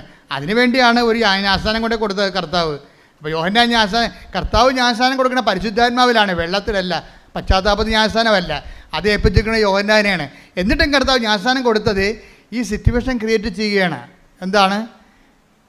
ജ്ഞാനസ്ഥാനത്തിലൂടെ, സഹനത്തിലൂടെ നമ്മുടെ ഇഷ്ടങ്ങൾക്ക് അനിഷ്ടമായി. ജ്ഞാനസ്ഥാനം എന്ന് പറഞ്ഞാൽ എന്താണ്? നമ്മുടെ ഇഷ്ടത്തിന് അനിഷ്ടമായി ബെൻഡായിട്ട് വേറെ ഇഷ്ടം വരും. ആരുടെ ഇഷ്ടം വരും? വേറെ ഒരു ഞാനുണ്ട്, ദൈവത്തിൻ്റെ ഇഷ്ടം വരും. അതിനാണ് ജ്ഞാനസ്ഥാനം എന്ന് പറയുന്നത്. അതിന് ദൈവ ഇഷ്ടത്തിന് ഞാൻ എണ്ണത്തിന് തയ്യാറാക്കുന്നതാണ് ജ്ഞാനസ്ഥാനം. അത് വെള്ളം കോരി ഒഴിക്കണ കേസുകത്ത് മാത്രമല്ല. നീ ഒരു വെള്ളം കോരി ഒഴിച്ചില്ല, നിനക്ക് കർത്താവിനെ നിൻ്റെ ഹൃദയത്തിൽ വളരണം എന്ന് നീ ആഗ്രഹിച്ചാൽ, ദൈവത്തിൻ്റെ ഇഷ്ടത്തിന് വേണ്ടി നിൻ്റെ ഇഷ്ടം മാറ്റിവെക്കാൻ തീരുമാനിച്ചാൽ, അപ്പോഴും നീ ജ്ഞാനസ്ഥാനപ്പെട്ടിരിക്കും.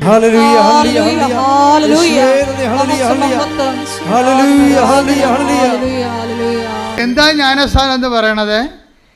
നമ്മുടെ ഇഷ്ടത്തിനെതിരെ വേറെ ഒരു ഇഷ്ടം കയറി വരികയും അത് ദൈവനാമത്തിൽ നമ്മൾ സ്വീകരിക്കുമ്പോൾ അത് ദൈവേഷ്ടമായിട്ട് കൺവേർട്ട് ചെയ്യും. പറഞ്ഞ മനസ്സിലായില്ലേ? നമ്മുടെ ഇഷ്ടത്തിനെതിരെ വേറെ ഇഷ്ടം കയറി വരും. അത് ദൈവേഷ്ടമായി നമ്മൾ സ്വീകരിക്കുമ്പോൾ അതൊരു ജ്ഞാനസ്ഥാനമായിട്ട് മാറും. എന്താണ്? നിന്നെ പരിശുദ്ധാത്മാവ് നിറയാനുള്ള ഉപാധിയായി മാറും. ഇപ്പം നീ ഒരു കുഞ്ഞുടുപ്പ് തയ്പ്പിച്ചു,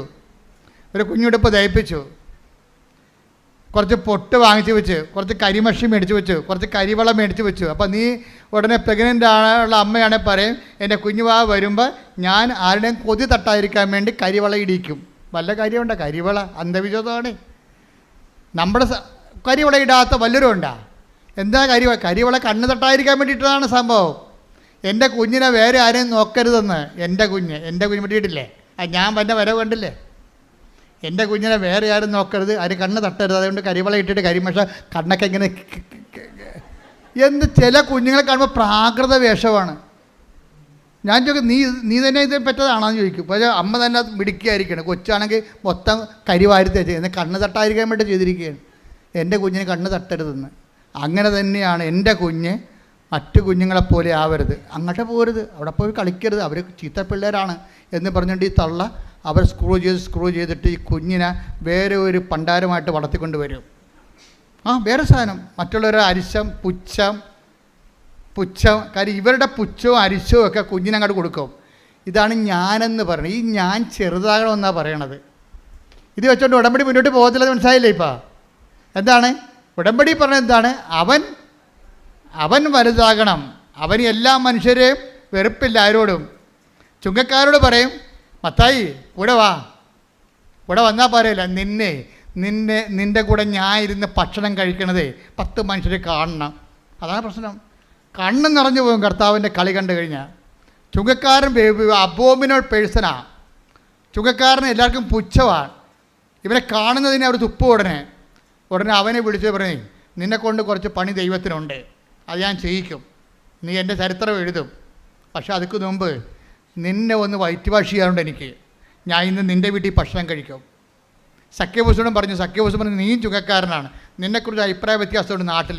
ഈ സമൂഹത്തിൽ നിന്നെക്കുറിച്ച് പേരില്ല, നിന്നെക്കുറിച്ച് ദുഷ്പേരാണ് ആൾക്കാർ പറയണത്. നിൻ്റെ പേര് കേൾക്കുമ്പോൾ തന്നെ അവരുടെ മോന്ത പോവും. അത് ഞാനൊക്കെ മാറ്റിയെടുക്കും. ഞാൻ നിൻ്റെ വീട്ടിൽ വന്ന് ഭക്ഷണം കഴിക്കും. ഈ സക്കേവൂസിൻ്റെ വീട്ടിലും ഈശോ പോയി, ഈ മത്തായിയുടെ വീട്ടിലും പോയി. രണ്ടുപേരുടെ വീട്ടിലും ചെയ്തത് എന്താ? ഭക്ഷണം കഴിക്കണേ ചെയ്ത്. രണ്ടുപേരുടെ വീട്ടിലും ഭക്ഷണം കഴിച്ചു. അപ്പോൾ എന്താ, അവരെ മുഖ്യധാരത്തിലേക്ക് കൊണ്ടുവരികയാണ്. എൻ്റെ ദൈവപൈതൽ ഓർക്കുക, നീ എത്ര മോശപ്പെട്ടതാണെന്ന് ഈ സമൂഹം പറഞ്ഞാലും ദൈവം നിന്നെ ആവശ്യപ്പെടുന്നുണ്ട്. കാര്യം എന്താണ്? നീ ദൈവത്തിൻ്റെതാണ്, ദൈവത്തിന് നിന്നെ വേണം. ശ്രുതിക്കട്ടെ ഹല്ലേലൂയ. ഹല്ലേലൂയ, ഹല്ലേലൂയ, ഹല്ലേലൂയ. യേശുവേ നന്ദി, ഹല്ലേലൂയ, ഹല്ലേലൂയ, ഹല്ലേലൂയ, ഹല്ലേലൂയ, ഹല്ലേലൂയ, ഹല്ലേലൂയ. യേശുവേ സ്തുതി, ഹല്ലേലൂയ. വിശുദ്ധ പരമ ദിവ്യകാരുണ്യത്തിന് നേരവും ആരാധനയും സ്തുതിയും പുകഴ്ചയും ഉണ്ടായിരിക്കട്ടെ. സക്കേവൂസിൻ്റെയും മത്തായിയുടെ വീട്ടിൽ കർത്താവ് ഭക്ഷണം കഴിക്കാൻ കയറിയപ്പോൾ ഉണ്ടല്ലോ, എല്ലാവരും വന്ന് വേലിക്ക പാത്തുനിന്ന് ഇങ്ങനെ വേലിയുടെ വേലിക്ക മുകളിൽ തലയിട്ടുകൊണ്ട് നോക്കുകയാണ്. ഇതെന്ത് ഇവൻ്റെ വീട്ടിൽ കർത്താവ് കയറിയത്?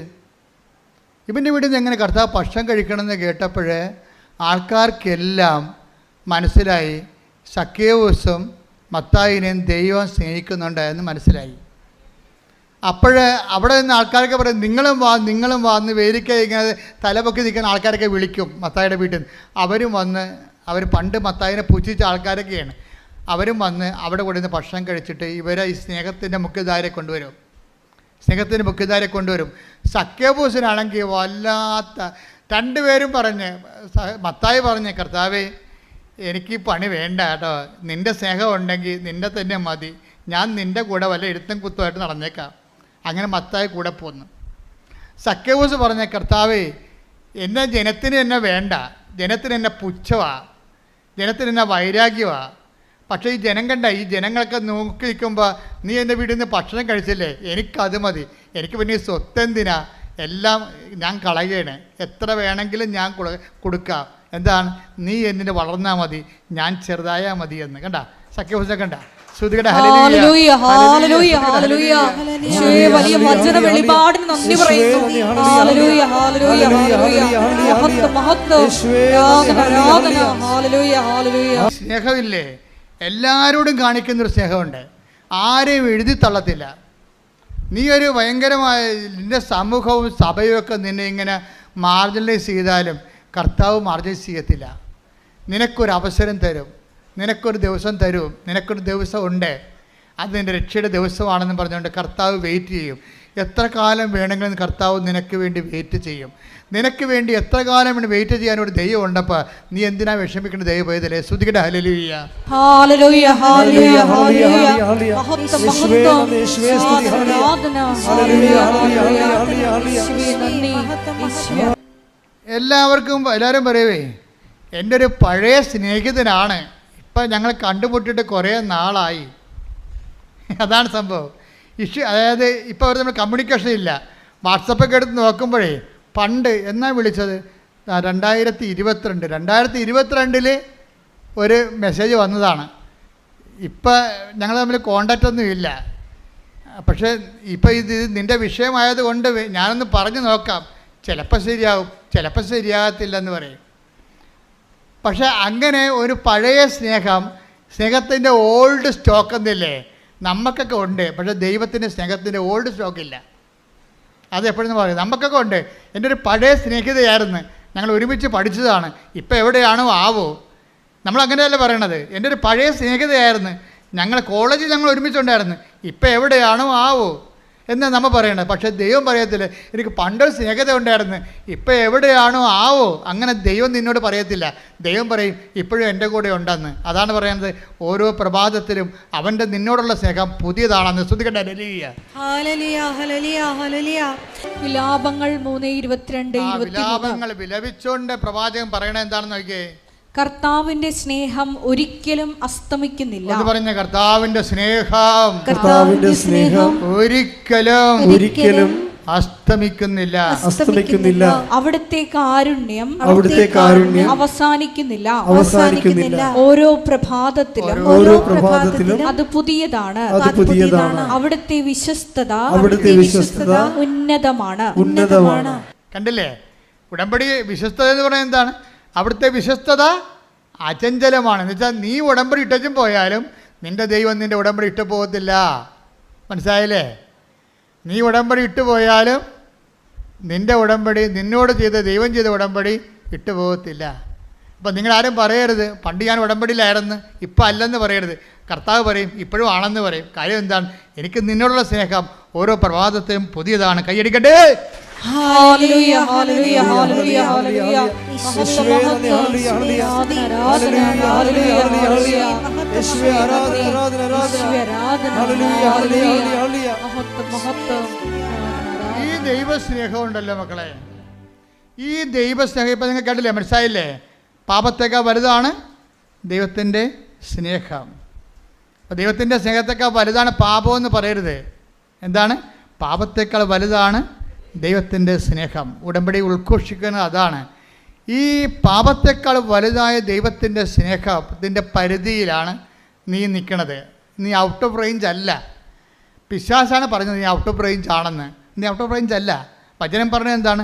നീ ഇപ്പോഴും എൻ്റെ റേഞ്ചിലാണെന്നാണ് പറയുന്നത്. ശ്രുതിക്കട്ടെ ഹല്ലേലൂയ. ഹല്ലേലൂയ ഹല്ലേലൂയ ഹല്ലേലൂയ ഹല്ലേലൂയ, ഹല്ലേലൂയ, ഹല്ലേലൂയ. യേശുവേ നന്ദി, ഹല്ലേലൂയ. പരിശുദ്ധ പരമാവധി ദൈവകാരുണ്യത്തിന് നേരവും ആരാധനയും സ്തുതിയും പുകഴ്ചയും ഉണ്ടായിരിക്കട്ടെ. അപ്പോൾ നിങ്ങളെ പാപത്തെ അഡ്രസ്സ് ചെയ്യാതിന് പകരം ദൈവസ്നേഹത്തെ അഡ്രസ്സ് ചെയ്യണം.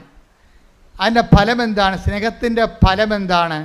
സ്നേഹത്തിൻ്റെ ഫലം കൃപയാണ്. പറഞ്ഞ മനസ്സിലായില്ലേ? പാപത്തെ അഡ്രസ്സ് ചെയ്യാതെ എന്തിനെ അഡ്രസ്സ് ചെയ്യണം? ദൈവസ്നേഹത്തെ അഡ്രസ്സ് ചെയ്യണം. നിങ്ങളുടെ പത്രം കൊടുക്കുമ്പോൾ ദൈവസ്നേഹത്തെക്കുറിച്ച് കൊടുക്കണം. ഇന്നലെ ചാക്കോച്ചൻ ഒരു അപ്പച്ചൻ സാക്ഷ്യം പറഞ്ഞു. ചാക്കോച്ച അപ്പച്ചൻ നമ്മുടെ ആദ്യം പറഞ്ഞ ജോസഫീന അമ്മച്ചിയുടെ ഭർത്താവാണ് ചാക്കോച്ച അപ്പച്ചൻ. അപ്പം അപ്പച്ചന് മരിച്ചുപോയ ആളാണ്. 4 അറ്റാക്ക് വന്ന് മരിച്ചുപോയപ്പോൾ അമ്മ കിടന്ന് കാറി. അമ്മ പണ്ട് 2019 ഉടമ്പടി എടുത്ത ആളാണ്. അപ്പം അമ്മ പറയണേ, കർത്താവ് അമ്മേ 2 കൊല്ലം കോവിഡായിട്ട് വരാൻ ഒത്തില്ല. പിന്നെ എനിക്ക് തോന്നി നിനക്ക് എന്നോട് സ്നേഹമില്ലെന്ന്. അതിനൊക്കെ മറുപടി വേണം ഇപ്പോൾ പറഞ്ഞുകൊണ്ടിരിക്കണ പരിശുദ്ധാത്മാവ്. കേട്ടില്ലേ? അമ്മ 2 കൊല്ലം 2019 ഞാൻ ഉടമ്പടി എടുത്തതാണ്. പിന്നെ 2 കൊല്ലം കോവിഡായ എനിക്ക് വരാൻ ഒത്തില്ല. അപ്പോൾ എനിക്ക് എൻ്റെ വയസ്സ് 60ആയി. അപ്പോൾ ഞാൻ ഓർത്തിന് 60 വയസ്സുകാർക്ക് പുതുക്കി കിട്ടത്തില്ലെന്ന് ഓർത്തുകൊണ്ട് ഞാൻ പിന്നെ ഉടമ്പടി ഉപേക്ഷിച്ചു.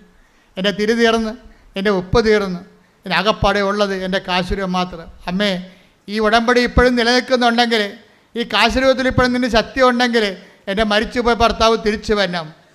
അപ്പോൾ ഡോക്ടർ പറഞ്ഞ് തിരിച്ചു വരത്തില്ല, മരിച്ചുപോയി. എല്ലാ ഡോക്ടർമാരും വന്ന് പൾസെടുത്ത് പോകുന്നു, എന്നിട്ട് മരിച്ചുപോയി എന്ന് പറഞ്ഞു. അപ്പോഴേ ഇവൾ പറയും മരിച്ചിട്ടില്ല, അമ്മയുടെ ഞാൻ ഉടമ്പടി എടുത്തതാണെന്ന് പറയുമ്പോൾ 10 മിനിറ്റ് കഴിഞ്ഞ് അപ്പം കണ്ണു തുറക്കും. ഹല്ലേലൂയ ഹല്ലേലൂയ ഹല്ലേലൂയ. പരിശുദ്ധ പരമദിവ്യകാരുണ്യത്തിന് നേരവും ആരാധനയും സ്തുതിയും പുകഴ്ചയും ഉണ്ടായിരിക്കട്ടെ. എന്നിട്ട് ഈ അപ്പം പറഞ്ഞൊരു വാക്കുണ്ട്, അങ്ങനെ പറഞ്ഞ അടിപൊളി വർത്തമാനമാണ്. പണ്ട് ഞാൻ ഒരു പണി ചെയ്യായിരുന്നു. ഞാൻ കോവിഡ് കാലത്തൊക്കെ ഇവിടെ വരുമായിരുന്നു. കോവിഡ് കാലത്ത് ആരും ഇവിടെ വന്നില്ലല്ലോ. വന്നിട്ടുണ്ടായിരുന്നു, ഒത്തിരി ആൾക്കാർ വന്ന് വാതിക്കൽ നിന്ന് മാതാവേ എന്ന് വിളിച്ചിട്ട് പോകും. അത് വലിയൊരു കാഴ്ചയായിരുന്നു, സഹിക്കാനാവാത്തൊരു കാഴ്ചയായിരുന്നു. അമ്മേ എന്നൊക്കെ വിളിച്ചിട്ട് പോകും. അവിടെ ആ ഗേറ്റ് പൂട്ടിക്കിടന്ന ഗേറ്റേ കണ്ടുകൊണ്ട് പോലീസൊക്കെ ഇവിടെ നിൽക്കുകയായിരുന്നു. ആരോടാണ് ഞങ്ങൾ സംസാരിക്കണത്? അവരെ അറസ്റ്റ് ചെയ്യാൻ വേണ്ടി. അത്രയും മോശമായപ്പെട്ടൊരു കാലം ഉണ്ടായിരുന്നു. അപ്പോൾ അമ്മേ എന്നവിടെ വിളിക്കും. അപ്പോഴേ ഇങ്ങനെ അപ്പം അമ്മയെന്ന് വിളിച്ചേച്ചും പറയും, അമ്മയുടെ എന്തെങ്കിലും പത്രം ഉണ്ടാകുന്ന ചോദിക്കും ബാക്കി. അപ്പോൾ ഇവിടെ 90,000 പത്രം ബാക്കി വന്നായിരുന്നു. കോവിഡ് തീരുമ്പോൾ ലോക്ക്ഡൗൺ ആകുമ്പോൾ 90,000 പത്രം അമ്മയുടെ ബാക്കി വന്നായിരുന്നു. എന്നിട്ട് ഈ കോവിഡ് കാലത്ത് ഓരോരുത്തരും വന്നിട്ട് ഈ പത്രം വാങ്ങിച്ചുകൊണ്ട് പോകും. അവരെന്തെല്ലാം ചെയ്തെന്ന് നമുക്കറിയത്തില്ല. കാര്യം അമ്മയുടെ കൈയാണ് കാലാണെന്നും പറഞ്ഞാണ് ജനം ഇത് അനുഭവിച്ചത്. ഈ കാലഘട്ടങ്ങളിലെല്ലാം അവർക്കെല്ലാം അത് ശരിയായി തീരുകയും ചെയ്തിട്ടുണ്ട്. അപ്പോഴെന്താ, അമ്മയുടെ പത്രം വാങ്ങിച്ചുകൊണ്ട് പോയിട്ട് ഈ അപ്പം കുന്നംകുളത്തുകാരനാണ്, അർണാട്ടുകാരൻ എരുമപ്പെട്ടിക്കാരനാണ്. അപ്പോൾ ഈ അപ്പൻ എന്താ ചെയ്യണമെന്ന് വെച്ച് കഴിഞ്ഞാൽ ഈ പത്രം ഈ കോവിഡ് കാലത്ത് കൊണ്ട് നടന്ന് കാണുന്നവർക്കെല്ലാം പത്രം കൊടുക്കും. പിന്നെ അത് തീരുമ്പോൾ അടുത്ത മാസം വന്ന് കുറേ പത്രം മേടിച്ചുകൊണ്ട് പോകും. അമ്മയാണ് ഉടമ്പടി എടുത്തത്, അപ്പനാണ് ജോലി ചെയ്യണത്. എന്നിട്ട് ഈ അപ്പൻ അമ്മയോട് പറയും, അമ്മേ വെയിലത്ത് കൊണ്ട് ഈ പത്രം കൊണ്ട് നടക്കണേ. കോവിഡ് കാലത്ത് പത്രം കൊണ്ട് നടക്കുമ്പോൾ അപ്പൻ അമ്മയോട് പറയും, ആരോട്? പരിശുദ്ധ അമ്മയോട് പറയും, അമ്മേ നിൻ്റെ ജോലിയാണ് ഞാൻ ചെയ്യണത്, നിന്നെയും ചുമന്നുകൊണ്ട് നടക്കുകയാണ്, ഈ ചുമട്ടുകൂലിയെങ്കിലും തരണേ. തമാശ പറയണതാണ്. കാര്യം അവർക്കൊക്കെ സംസാരിക്കാനുള്ള സ്വാതന്ത്ര്യമുണ്ട്. ദൈവത്തിൻ്റെ സ്നേഹത്തിൻ്റെ ഒരു ഗുണവതാണ്. ദൈവത്തിൻ്റെ സ്നേഹം നമ്മളോട് തെമ്മാടിത്തരം ദൈവത്തോട് പറയാൻ നമുക്ക് ഒരു സ്വാതന്ത്ര്യം കിട്ടും. ഞാൻ കുറേ അമ്മയോട് അങ്ങനെയൊക്കെ പറയുന്ന ആളാണ്. എൻ്റെ മുമ്പിൽ ഒരു യോഗ്യതയുമില്ല വന്ന്, എൻ്റെ പൗരോഹിത്യത്തിൻ്റെ യോഗ്യതയല്ലേ ഉള്ളൂ എനിക്ക്. പിന്നെ ഞാൻ ചെയ്ത സുവിശേഷ വേല അത് എന്നേക്കാൾ ചെയ്ത എത്രയോ പേരുണ്ട്. അപ്പോൾ എന്നിട്ട് എന്തുകൊണ്ടാണ് ഈ കൃപാസന ആൾക്കാരെ വന്ന് സമയഘടികാരം കാണിച്ചത് എന്നൊരു വല്ലാത്തൊരു സ്നേഹം തോന്നിയിട്ടില്ലേ? അപ്പോൾ ആ ഒരു സ്വാതന്ത്ര്യം നമുക്കുണ്ട്. ആ സ്വാതന്ത്ര്യം എടുത്തിട്ടാണ് ഞാൻ നിങ്ങളുടെ ചില കാര്യങ്ങൾ സെറ്റ് ചെയ്യണത്. അപ്പോഴേ ഈ അപ്പൻ എന്താ പറയണം, അമ്മേ ഞാൻ നിന്നെയും ചോദിച്ചുകൊണ്ട് വെയിലത്ത് നടക്കുകയാണ്, ഈ ചുമട്ടുകുരിയെങ്കിലും തരണേ. പക്ഷേ പുള്ളിക്കാരൻ തമാശന് പറഞ്ഞതാണ്. പക്ഷേ പുള്ളിക്കാരത്തി അത് കാര്യമായിട്ട് എടുത്ത്. ഈ 4ാമത്തെ അറ്റാക്കിൽ ആൾ വീണുപോയി. മരിച്ചതിന് ഡോക്ടർ വന്ന 3-4 ഡോക്ടർമാർ മരിച്ചെന്ന് പറഞ്ഞാണ്. പെട്ടെന്ന് ചാര നിറത്തിൽ ഒരു സ്ത്രീ വരും. അപ്പോൾ ഈ മനുഷ്യൻ ചെളിയിൽ മണ്ണിൻ്റെ അടി പൊണ്ട് ചെളി കിടക്കുകയാണ്. ഈ ചാര നിറത്തിൽ ചെളിയിലോട്ട് ഇറങ്ങി നിന്നിട്ട് ഈ മനുഷ്യൻ്റെ കയ്യെ കൂടി പിടിച്ച് വലിച്ച് മേലായിട്ട് പുറത്തോട്ട് എടുക്കണ ഇയാൾക്ക് ഓർമ്മയുണ്ട്. അപ്പോൾ ഇയാളുടെ കണ്ണ് തുറക്കും. അപ്പോഴേ ആ ചേച്ചി വന്ന് പറയും, ഞാൻ ഉടമ്പടി മാതാവിനെ ഈ കാശുരം മാത്രമേ എൻ്റെ കയ്യിലുള്ളൂ, ഈ വെന്റിലേറ്ററിനെ പറയുന്നതുകൊണ്ട് ഞാൻ വിളിക്കുകയായിരുന്നു, എൻ്റെ ഉടമ്പടി മാതാവേ എനിക്ക് വേറെ ആരുമില്ല, എൻ്റെ ചേട്ടൻ മാത്രമേ ഉള്ളെന്ന് പറയുമ്പോഴും ഈ ചെളിയിൽ നിന്ന് പിടിച്ച് ചാര നിറത്തിലുള്ള ചേടത്തി ഈ ആളെ പൊക്കിക്കൊണ്ട് വരണത് ഒരേ സമയത്താണ്. അപ്പോൾ അവർക്ക് രണ്ടുപേർക്കും മനസ്സിലായി കൃപാസനത്തിൻ്റെ ഉടമ്പടി നിന്ന് ഫലിക്കുകയാണ്. അന്ന് പറഞ്ഞില്ലേ, അമ്മേ ചുമട്ടുകൂലിയെങ്കിലും തരണേന്ന് ചോദിച്ചപ്പോൾ ചുമട്ടിന് എടുത്തുകൊണ്ട് വന്ന ആരാണ്? അമ്മയാണ്. ചുമട്ട് കൂലിയല്ല കൊടുത്തത്, അവനെ തന്നെ ചുമക്കണം അമ്മ ചെയ്തത്. ശ്രുതികട്ടെ ഹല്ലേലൂയ.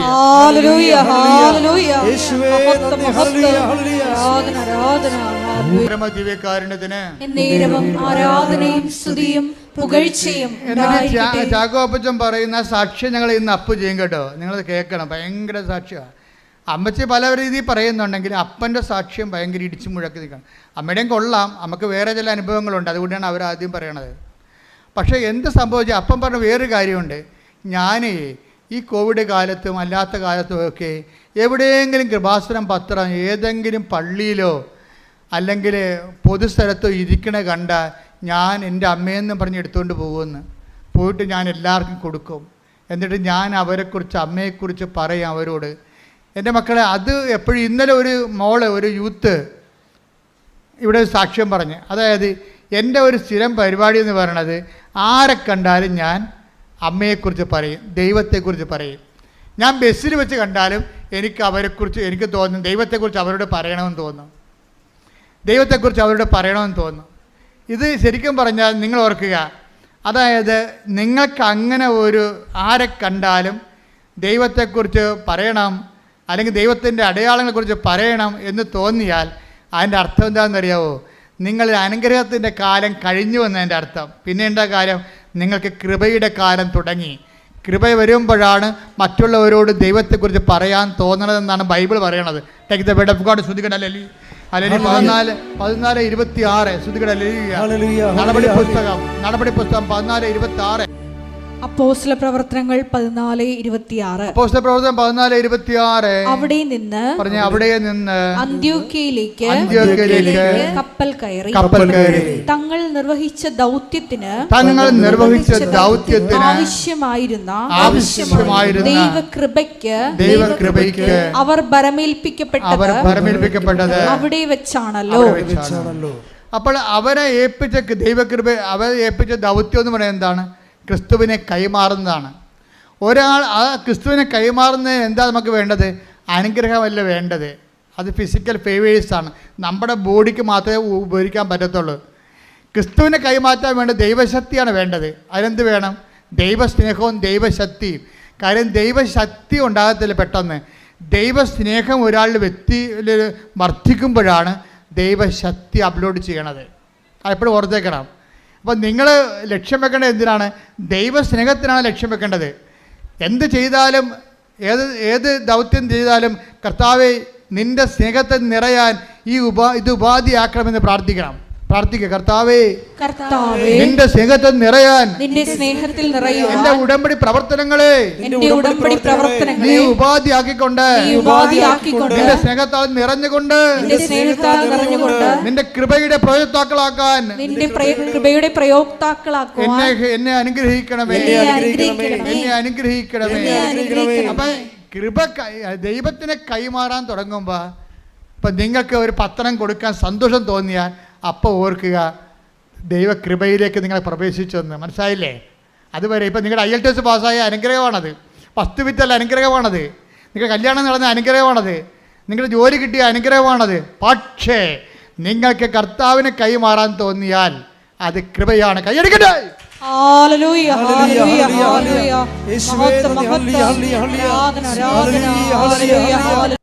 പരിശുദ്ധ പരമ ദിവ്യകാരുണ്യത്തിന് ആരാധനയും സ്തുതിയും പുകഴ്ചയും ഉണ്ടായിരിക്കട്ടെ. പരിശുദ്ധ പരമ ദിവ്യകാരുണ്യത്തിന് ആരാധനയും സ്തുതിയും പുകഴ്ചയും ഉണ്ടായിരിക്കട്ടെ. പരിശുദ്ധ പരമ ദിവ്യകാരുണ്യത്തിന് ആരാധനയും സ്തുതിയും പുകഴ്ചയും ഉണ്ടായിരിക്കട്ടെ.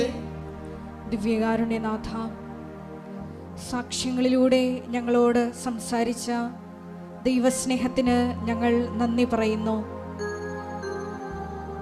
മരിയൻ ഉടമ്പടി അത്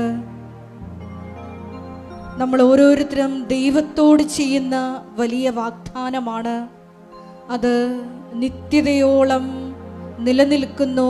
കാരണം അതിൻ്റെ മറ്റൊരു കക്ഷി ദൈവമാണെന്നുള്ള വലിയ ബോധ്യം ഞങ്ങൾക്ക് നൽകിയതിന് നന്ദി പറയുന്നു.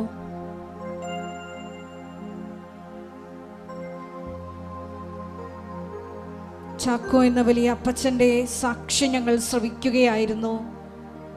2019 വിശ്വസ്തതാപൂർവം ചെയ്ത മരിയൻ ഉടമ്പടിയുടെ പ്രതിഫലനങ്ങൾ വർഷങ്ങൾക്കിപ്പുറം 4ാമത്തെ ഹാർട്ട് അറ്റാക്കിൽ ജീവൻ തിരിച്ചു കൊടുത്തുകൊണ്ടാണ് ദൈവമാതാവ് ആ മകനോട് കരുണ കാണിച്ചത്. മരണത്തിൻ്റെ നിഴൽ വീണ് താഴ്വരയിൽ കിടന്നിരുന്ന ജനത ഒരു വലിയ പ്രകാശം കണ്ടു. അതേ ജീവിതത്തിലേക്ക്, വീണ്ടും നിത്യജീവിതത്തിലേക്കാണ് വലിയ സാക്ഷ്യമായി ആ മകനെ അമ്മ തിരിച്ചു വിളിച്ചത്. ഈശോയെ, ഞങ്ങൾ എടുത്തിരിക്കുന്ന മരിയൻ ഉടമ്പടിയുടെ ഏറ്റവും വലിയ അകക്കാമ്പ് സുവിശേഷ പ്രഘോഷണമാണ്, ക്രിസ്തു കൈമാറ്റമാണ് എന്ന ബോധ്യം ഞങ്ങൾക്ക് ഈ ആരാധനയിലൂടെ നൽകിയതിന് നന്ദി പറയുന്നു. ദൈവകൃപ ഒരു വ്യക്തിയിൽ വന്ന് നിറയുമ്പോഴാണ് ഈശോയെ സുവിശേഷ കൈമാറ്റത്തിനുള്ള വലിയ ദൗത്യം ഞങ്ങൾക്ക് നിർവഹിക്കാൻ കഴിയുക എന്ന് തിരുവചനത്തിലൂടെ അങ്ങ് ബോധ്യപ്പെടുത്തി ഞങ്ങൾക്ക് തന്നുവല്ലോ. ഈ ആരാധനയിലൂടെ മത്തായിയുടെ സുവിശേഷം 6:33 അനുസരിച്ചുകൊണ്ട് ആദ്യം അവിടുത്തെ രാജ്യവും അവിടുത്തെ നീതിയും അന്വേഷിച്ചുകൊണ്ട് ബാക്കിയുള്ളതെല്ലാം ഈശോയെ നീ ചേർത്ത് നൽകുമെന്ന് വിശ്വാസത്തോടെ ദൈവസ്നേഹത്തോടെ മുന്നേറുവാൻ ഈ ആരാധനയിലൂടെ ഞങ്ങൾക്ക് പ്രത്യേകമായ കൃപ നൽകണമേ. സുവിശേഷ കൈമാറ്റത്തിനുള്ള വലിയ കൃപ നൽകണമേ. ആരെ കണ്ടാലും ഒരവസരം കിട്ടിയാൽ ഈശോയെ നിന്റെ നാമം മഹത്വപ്പെടുത്തുവാൻ, അത് ഇടയാക്കുവാൻ ഈശോയെ ആ സമയം പ്രയോജനപ്പെടുത്തുവാൻ പ്രത്യേകമായ കൃപ ഞങ്ങൾക്ക് നൽകണമേ. കാരുണ്യ പ്രവർത്തനങ്ങളിലൂടെയും മറ്റ് ഉടമ്പടി നിബന്ധനകൾ വിശ്വസ്താപൂർവം പാലിക്കുന്നതിലൂടെയും എല്ലാം ഈശോയെ നിന്റെ നാമം പ്രത്യേകമായി മറ്റുള്ളവരുടെ മുമ്പിൽ മഹത്വപ്പെടുത്തുവാൻ ഈ ആരാധനയിലൂടെ ഞങ്ങളെ തിരഞ്ഞെടുത്ത് അഭിഷേകം ചെയ്യണമേ. നാളിതുവരെ കൃപാസനത്തിൽ വന്ന് മരിയൻ ഉടമ്പടി എടുത്തു പോയിട്ടും സാക്ഷ്യം പറയാനുള്ള കൃപ, ശക്തി ലഭിക്കാത്ത മക്കളെ ഈ സമയം പ്രത്യേകമായി അൾത്താരയിൽ സമർപ്പിച്ച് പ്രാർത്ഥിക്കുന്നു. ഈശോയെ, നിന്നെ ഏറ്റുപറയുക എന്നുള്ളത് അതൊരു കൃപയാണെന്ന് വചനത്തിലൂടെ ഞങ്ങൾക്ക് ബോധ്യപ്പെട്ടതനുസരിച്ച് എത്രയും വേഗം ആ സാക്ഷ്യങ്ങൾ കർത്താവിനുള്ള കാഴ്ചയായി വന്ന് ഈ അൾത്താരയിൽ അർപ്പിച്ച് ലോകത്തിന് മുമ്പിൽ നിന്നെ മഹത്വപ്പെടുത്തുവാൻ ആ മക്കളെ കൂടി ഈശോയെ കൃപയാൽ അഭിഷേകം ചെയ്യണമേ എന്ന് ഞങ്ങൾ പ്രാർത്ഥിക്കുന്നു. ഓരോ നിമിഷവും മരിയൻ ഉടമ്പടിയിൽ വിശ്വസ്താപൂർവം മുന്നേറിക്കൊണ്ട് നിന്റെ നാമത്തെ മഹത്വപ്പെടുത്തി ജീവിക്കുവാൻ ഒരിക്കൽ കൂടി ഞങ്ങളെ അഭിഷേകം ചെയ്യണമേ എന്ന് പ്രാർത്ഥിച്ചുകൊണ്ട് നമുക്ക് ഇരുകരങ്ങൾ ഉയർത്തി സ്തുതിക്കാം. ഹല്ലേലൂയ, മഹത്വം, മഹത്വം, ആരാധന, ഹല്ലേലൂയ, ഹല്ലേലൂയ, ആരാധന, മഹത്വം, മഹത്വം, ആരാധന, ആരാധന, ഹല്ലേലൂയ, ഹല്ലേലൂയ. ഓ ദിവ്യകാരുണ്യനാഥ, ഉടമ്പടിയുടെ ലക്ഷ്യം ഉടമ്പടി മാത്രമെന്ന ആരാധനയിലൂടെ അവിടുന്ന് ഞങ്ങളെ എന്നറിയിച്ചുവല്ലോ. അവിടുത്തെ ഉടമ്പടിയെ സ്നേഹത്തോടു കൂടി സമീപിക്കുവാൻ ഞങ്ങളെ സഹായിക്കണമേ. പരിശുദ്ധ കൃപാസന മാതാവിൻ്റെ തിരുസന്നിധിയിൽ ആഗ്രഹത്തോടും ശരണത്തോടും ഞങ്ങൾ അണയുമ്പോൾ അങ്ങയെ കൈമാറുവാനുള്ള ശക്തിയും സ്നേഹവും ഞങ്ങളിൽ നിറയ്ക്കുവാൻ അവിടുന്ന് തിരുവുള്ളമാകണമേ. ഞങ്ങളുടെ സ്വാർത്ഥതകളെ, വെറുപ്പുകളെ, കലഹങ്ങളെ, അഹന്തയെ കുറയ്ക്കുന്നതിന് ഞങ്ങളെ അവിടുന്ന് സഹായിക്കണമേ. ഈശോയെ, അവിടുത്തെ കരുണ, അവിടുത്തെ സ്നേഹം, അവിടുത്തെ സമാധാനം, അവിടുത്തെ ക്ഷമ, സഹനം ഞങ്ങളുടെ ജീവിതത്തിൽ ശീലിക്കുവാൻ ഞങ്ങളെ ഇവിടുന്ന് പഠിപ്പിക്കണമേ. ഉടമ്പടി ജീവിതം ദൈവനാമ മഹത്വ ജീവിതമെന്ന് തിരിച്ചറിയുവാൻ ഞങ്ങളെ ഇവിടുന്ന് സഹായിക്കണമേ. ദൈവസ്നേഹത്താൽ ഓരോരുത്തരോടും ഇടപഴകുവാൻ ഞങ്ങളെ ഇവിടുന്ന് അനുഗ്രഹിക്കണമേ. ഭൗതികമായ നേട്ടങ്ങൾക്കപ്പുറം അവിടുത്തെ നാമത്തെ ലോകത്തിന് കൈമാറുവാൻ, അവിടുത്തെ സ്നേഹത്തെ ഓരോ പ്രഭാതത്തിലും പുതുതായി പങ്കുവയ്ക്കുവാൻ അവിടുന്ന് ഞങ്ങളെ കരുതുന്നത് പോലെ ഞങ്ങളെ ഏൽപ്പിച്ചു തന്നിരിക്കുന്ന ഓരോരുത്തരെയും കരുതലോടുകൂടി സ്നേഹിക്കുവാൻ ഞങ്ങളെ അവിടുന്ന് സഹായിക്കണമേ. പരിശുദ്ധ കൃപാസന മാതാവിൻ്റെ സവിശേഷമായ സംരക്ഷണം, അത്ഭുതകരമായ അടയാളങ്ങളിലൂടെ ഞങ്ങളുടെ ജീവിതങ്ങളെ കൂടുതൽ വിശ്വാസത്തിൽ ആഴപ്പെടുത്തുവാൻ അവിടുന്ന് ഈ നാളുകളിൽ ഞങ്ങളെ സഹായിക്കണമേ. ഇത്ര ദൂരം സഞ്ചരിച്ച ത്യാഗത്തോടെ അമ്മ മാതാവിൻ്റെ തിരുനടയിൽ അവിടുത്തെ ദിവ്യകാരുണ്യത്തിൻ്റെ സന്നിധിയിൽ ഞങ്ങളെ തന്നെ സമർപ്പിച്ച് പ്രാർത്ഥിക്കുമ്പോൾ അവിടുത്തെ ദിവ്യമായ സ്നേഹം അനുഭവിക്കുവാൻ ഞങ്ങളെ വേദനിപ്പിച്ചവരെയും ഞങ്ങൾ വേദനിപ്പിച്ചവരെയും ഞങ്ങൾ ക്ഷമ കൊടുത്തും ഞങ്ങൾക്ക് ക്ഷമ തേടിയും ഈശോയെ അവിടുത്തെ സന്നിധിയിൽ കൃപകൾക്ക് വേണ്ടി പ്രാർത്ഥിക്കുവാൻ അനുഗ്രഹിക്കണമേ. അനുഗ്രഹത്തിൽ നിന്നും കൃപയിലേക്ക് ഞങ്ങളുടെ ജീവിതത്തെ വളർത്തണമേ. ഈശോയെ, ഞങ്ങളുടെ താൽക്കാലികമായ നന്മകൾക്ക് വേണ്ടി ആവർത്തിച്ച് പ്രാർത്ഥിക്കുന്നതിനപ്പുറം അവിടുത്തെ നാമത്തെ കൂടുതൽ പേരിലേക്ക് കൈമാറുന്നതിന് ഞങ്ങളുടെ ജീവിതത്തെ വളർത്തുവാൻ അവിടുന്ന് അനുഗ്രഹിക്കണമേ. ഉടമ്പടിയിൽ ഞങ്ങൾക്ക് ആഴപ്പെട്ട ബോധ്യങ്ങൾ നൽകണമേ. ഉടമ്പടി ജീവിതത്തിൽ ഞങ്ങൾക്ക് വളർച്ച നൽകണമേ. ഞങ്ങളുടെ സ്വാർത്ഥതകളെ കുറച്ചുകൊണ്ട് അവിടുത്തെ സ്നേഹത്തിന് വളരുവാൻ ഞങ്ങളെ സഹായിക്കണമേ. അമ്മ മാതാവേ, ദൈവേഷ്ടത്തിന് കീഴ്വഴങ്ങിക്കൊണ്ട് ദൈവിക പദ്ധതിയോട് പൂർണ്ണമായി ചേർന്ന് നിന്നുകൊണ്ട് രക്ഷാകര ദൗത്യം പൂർത്തീകരിക്കുന്നതിന് തിരുക്കുമാരനെ സജ്ജമാക്കിയതുപോലെ ഈ കാലത്തിൽ, ഈ ലോകത്തിൽ ദൈവനാമത്തെ മഹത്വപ്പെടുത്തിക്കൊണ്ട് സുവിശേഷവൽക്കരണത്തിന് പങ്കാളികളാകുവാൻ ഞങ്ങൾ ഓരോരുത്തരെയും പ്രത്യേകമാവിധം സഹായിക്കണമേ. ഉടമ്പടി ജീവിതത്തിൽ അവിടുത്തെ നാമത്തെ പ്രകീർത്തിച്ചുകൊണ്ട് അവിടുത്തെ അടയാളങ്ങളെ സാക്ഷ്യപ്പെടുത്തിക്കൊണ്ട് ഞങ്ങൾ കൈമാറുന്ന അവിടുത്തെ വചനത്തിൻ്റെ, അവിടുത്തെ സ്നേഹത്തിൻ്റെ, അവിടുത്തെ ശക്തമായ ഇടപെടലുകളുടെ കൃപാസനം പത്രം അത് ദൈവസ്നേഹത്തോടുകൂടി കൈമാറുവാൻ ഞങ്ങളെ സഹായിക്കണമേ. കൃപയുടെ ഉപകരണങ്ങളായി ഞങ്ങളെ മാറ്റുവാൻ അവിടുന്ന് സഹായിക്കണമേ. ഈശോനാഥ, ഞങ്ങളായിരിക്കുന്ന അവസ്ഥകളെ, ഞങ്ങളുടെ എല്ലാ മരണത്തിൻ്റെ മേഖലകളെ, പാപത്തിൻ്റെ മേഖലകളെ അവിടുന്ന് അറിയുന്നുവല്ലോ. അവിടുത്തെ സ്നേഹത്താൽ പാപത്തെ വെറുത്തുപേക്ഷിക്കുവാൻ ഞങ്ങളെ അവിടുന്ന് ശക്തിപ്പെടുത്തണമേ. അവിടുത്തെ കൃപ കൊണ്ട് ഞങ്ങളുടെ ജീവിതങ്ങളെ നിറയ്ക്കണമേ. സമാധാനത്താൽ നയിക്കണമേ. സ്നേഹത്താൽ പ്രത്യാശയോടുകൂടി ഏത് വലിയ പ്രശ്നത്തിനും അടിയുറച്ചെങ്കിൽ ശരണപ്പെട്ട് ജീവിക്കുവാൻ ഞങ്ങളെ അവിടുന്ന് സഹായിക്കണമേ. ഓരോ സങ്കടത്തെയും ഏറ്റെടുക്കണമേ. ഓരോ കണ്ണീരിനെയും ഏറ്റെടുക്കണമേ. എല്ലാ തകർച്ചകളെയും ഏറ്റെടുക്കണമേ. അവിടുത്തോട് ചേർന്ന് സഹിക്കുവാൻ ശക്തി നൽകിക്കൊണ്ട് അവിടുത്തെ കൃപ സ്വീകരിക്കുവാൻ ഞങ്ങളെ സഹായിക്കണമേ. ഞങ്ങളുടെ എല്ലാ ക്ലേശങ്ങളിലും, ഞങ്ങളുടെ എല്ലാ ദുഃഖങ്ങളിലും ഈശോയെ അവിടുത്തെ നാമം മഹത്വപ്പെടട്ടെ. ഞങ്ങൾ ഇല്ലാതായാലും മരണപ്പെട്ടാലും അവിടുത്തെ നാമം മഹത്വപ്പെടട്ടെ. അങ്ങയ്ക്ക് വേണ്ടി ഓരോ നിമിഷം ജീവിക്കുവാൻ ഞങ്ങളെ അവിടുന്ന് സഹായിക്കണമേ.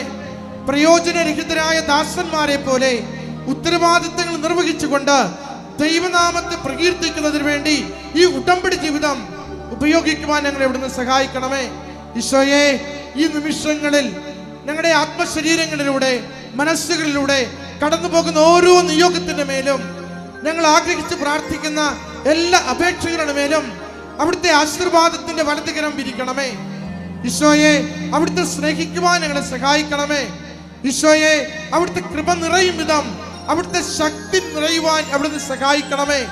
ഈശോയെ, അവിടുത്തെ കൈമാറുന്നതിന് അവിടുത്തെ കുറിച്ച് സംസാരിക്കുന്നതിന് ഞങ്ങളുടെ അധരങ്ങളെ അവിടുന്ന് ശക്തിപ്പെടുത്തണമേ. ഞങ്ങളുടെ ഹൃദയത്തിൽ അവിടുത്തെ വചനം നൽകി സഹായിക്കണമേ. അവിടുത്തെ ദിവ്യ സ്നേഹത്താൽ ഞങ്ങളെ നിറയ്ക്കണമേ. ഒരുമിച്ച് അവിടുത്തെ നാമത്തെ മഹത്വപ്പെടുത്തി സ്തുതിച്ച് പ്രാർത്ഥിക്കുന്നു. ഹല്ലേലൂയ. യേശുവേ, സ്തുതി കർത്താവേ, ആരാധന മഹത്വം കർത്താവേ, നന്ദി കർത്താവേ, സ്തുതി കർത്താവേ. അവിടുത്തെ നാമത്തിന് മഹത്വം കർത്താവേ, അവിടുത്തെ കൃപയാൽ നിറയ്ക്കണമേ കർത്താവേ. ഹല്ലേലൂയ, സ്തുതി കർത്താവേ. എല്ലാവരും മുട്ടി നിൽക്കുക. കൈകൾ കൂപ്പി ഭക്തിയോടെ നിൽക്കണം.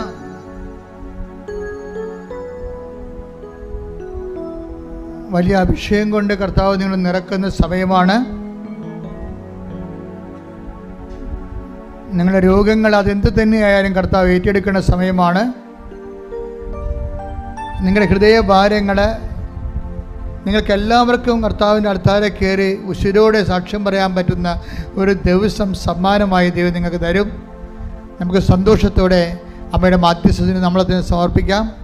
കർത്താവേ, നിൻ്റെ വിശുദ്ധ പൗരോഹിത്യത്തെ മഹത്വപ്പെടുത്തണമെന്ന് പ്രാർത്ഥിക്കുന്നു. കർത്താവേ, സഭയിലുള്ള സാന്നിധ്യം പ്രകടമാക്കണമെന്ന് പ്രാർത്ഥിക്കുന്നു. കർത്താവേ, സ്തുതിക്കട്ടെ മക്കളെ. എന്റെ കർത്താവിന്റെ ഉന്നതമായ നാമത്തില് കർത്താവിന്റെ ഓരോ മക്കൾക്കും വേണ്ടി പ്രാർത്ഥിക്കുന്നു. കർത്താവേ, നിന്റെ തിരുമുറവാർന്ന് വലത് കരം ആണിപ്പെടുത്താറുന്ന അനുഗ്രഹത്തിന്റെ കരങ്ങള് ആണിപ്പെടുത്താറുന്ന അനുഗ്രഹത്തിന്റെ കരങ്ങള് ഓരോ മകന്റെ മേലും ഓരോ മകളുടെ മേലും കർത്താവെ പതിപ്പിക്കണമെന്ന് പ്രാർത്ഥിക്കുന്നു. കർത്താവേ, സ്വർഗം തുറക്കണമേ. കർത്താവേ, അങ്ങയുടെ പരിശുദ്ധ രക്തത്തിന്റെ വിലയായ പരിശുദ്ധാത്മാവിനാൽ അങ്ങയുടെ മക്കളെ നിറക്കണമെന്ന് പ്രാർത്ഥിക്കുന്നു. കർത്താവേ, അസ്ഥിരോഗികള്, നടുവേദനക്കാര്, ഇടുപ്പൽ വേദനയുള്ളവര്, സന്ധിബന്ധങ്ങൾ മരവിപ്പുള്ളവര്, മാംസപേശികളുടെ വേദനയുള്ളവർ, നീർക്കട്ടലുള്ളവര്, വാതരോഗികള് കർത്താവിന്റെ നാമത്തിൽ സൗഖ്യം പ്രാപിക്കട്ടെ. ഈശോ, ഈശോ, ഈശോ, നിന്റെ വിശുദ്ധ പൗരോഹിത്യത്തെ മഹത്വപ്പെടുത്തണമേ. കണ്ണുനീരോടെയുള്ളവർ വരുന്നത് ഞാനവരെ ആശ്വസിപ്പിച്ച് പറഞ്ഞേക്കും. എന്നാൽ ചെയ്ത കർത്താവിന്റെ വാക്കുകള് ഇപ്പോൾ നിറവേറട്ടെ, ഇവിടെ നിറവേറട്ടെ. മക്കളില്ലാത്തവര്, സാമ്പത്തിക കടങ്ങളെ പറ്റി വലയുന്നവര്, ഭവനരഹിതര്, പഠിക്കുവാൻ നിവൃത്തിയില്ലാത്ത കുഞ്ഞുങ്ങള്, ജോലിയില്ലാത്തവര്, ജപ്തി നടപടി നേരിടുന്നവര്, നാട്ടിലെ ജോലിക്കും വിദേശ ജോലിക്കും തടസ്സമുള്ളവര്, പാർപ്പിടമില്ലാത്തവര്, തലചായ്ക്കാൻ ഇടമില്ലാത്തവര്, സമാധാനമില്ലാത്തവര്, മാതാപിതാക്കന്മാര്, ഭാര്യ ഭർത്താക്കന്മാര് പിരിച്ചു താമസിക്കുന്നവര് കർത്താവിന്റെ നാമത്തില് മാർഗമായ തടസ്സങ്ങള്, ജീവിത ദുരിതങ്ങള് യേശുവിന്റെ നാമത്തിൽ മാറിപ്പോകട്ടെ.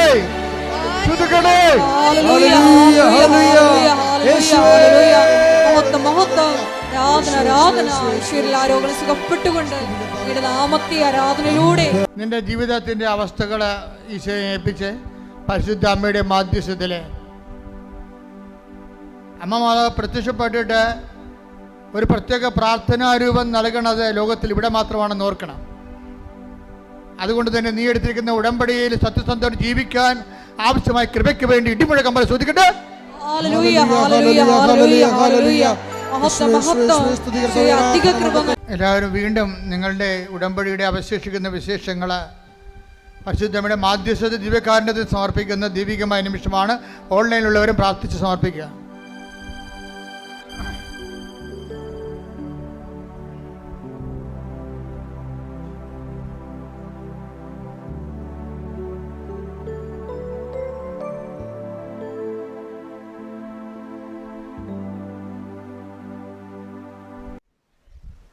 ഒരിക്കൽ കൂടി മരിയനോട് ഉടമ്പടിയിൽ സമർപ്പിച്ചിരിക്കുന്ന എല്ലാ വിഷയങ്ങളും ദൈവമാതാവിൻ്റെ മധ്യസ്ഥയിൽ ദിവ്യകാരുണ്യ സന്നിധിയിൽ സമർപ്പിച്ച് ഒരു നിമിഷം നമുക്ക് മൗനമായിട്ട് പ്രാർത്ഥിക്കാം.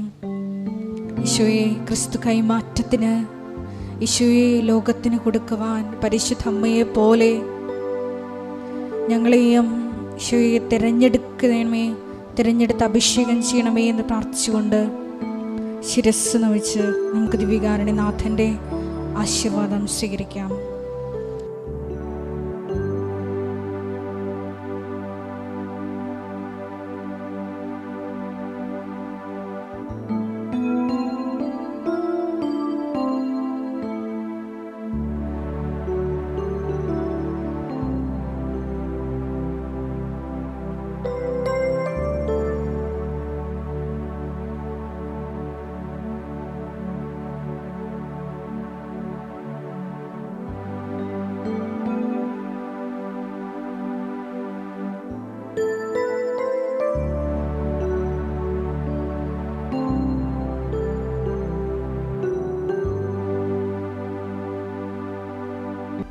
ഇപ്പോഴത്തെ പ്രധാനപ്പെട്ട അറിയിപ്പെന്ന് പറയുന്നത് ഡെയിലി ബ്രെഡാണ്.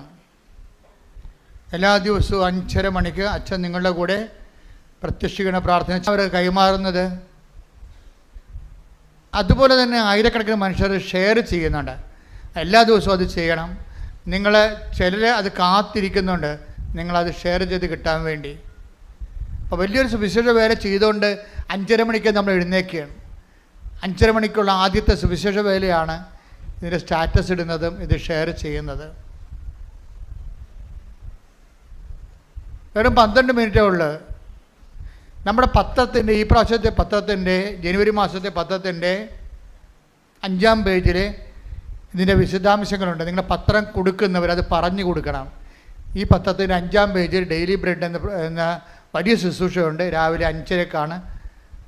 ചെറുക്ക് 5:30 എഴുന്നേക്കാൻ പറ്റത്തില്ലായിരിക്കും, പക്ഷെ പറ്റുന്നവരെല്ലാം എഴുന്നേറ്റ് അപ്പം തന്നെ അത് കൂടുന്നതാണ് എപ്പോഴും നല്ലത്. അപ്പോഴത് 5-ാം പേജ് നിങ്ങളെ പ്രൊമോട്ട് ചെയ്യണം. അതിൻ്റെ 5-ാം പേജ് മാത്രം എടുത്തിട്ട് ഞങ്ങൾ അച്ഛൻ്റെ ഫേസ്ബുക്കിൽ ഇടുന്നുണ്ട്, യൂട്യൂബിൽ ഇടുന്നുണ്ട്, കമ്മ്യൂണിറ്റി പേജ് ഇടുന്നുണ്ട്. അപ്പോൾ 5-ാം പേജ് ഷെയർ ചെയ്യണം എല്ലാവരിലേക്കും. അതിൻ്റെ മാത്രം DTP എടുത്തിട്ട് ഷെയർ ചെയ്ത് നിങ്ങൾക്ക് തരുന്നുണ്ട് പത്രത്തിൻ്റെ 5-ാം പേജുകൾ. കാര്യം അത് പ്രാർത്ഥന ഒത്തിരിയേറെ ആൾക്കാർക്ക് വലിയ ആശ്വാസമാണ്. അത് നമ്മൾ വഴി ഒരു ആശ്വാസം, ദൈവത്തിൻ്റെ ആശ്വാസം ജനങ്ങൾ പ്രാപിക്കുമ്പോൾ അതിൻ്റെ അനുഗ്രഹം കർത്താവ് നിങ്ങളുടെ കുടുംബത്തിന് നിങ്ങൾക്കും തരും. അച്ഛനെ കാണാൻ ആവശ്യമുള്ളവർ എപ്പോഴും രാവിലെ വരാൻ വേണ്ടി നോക്കണം പ്രത്യേകിച്ച്. പിന്നെ വിളിച്ച് ചോദിക്കുകയും ചെയ്യണം, ഉറപ്പ് വരുത്തണം. ഈ 2 ദിവസങ്ങൾ ഞാൻ ഇല്ലായിരുന്നു. ബുധനും വ്യാഴാഴ്ച ഞാൻ ഇല്ലായിരുന്നു. വ്യാഴാഴ്ച പിന്നെ അച്ഛൻ ആരെയും കാണത്തില്ല, ബുധനാഴ്ച ഇല്ലായിരുന്നു.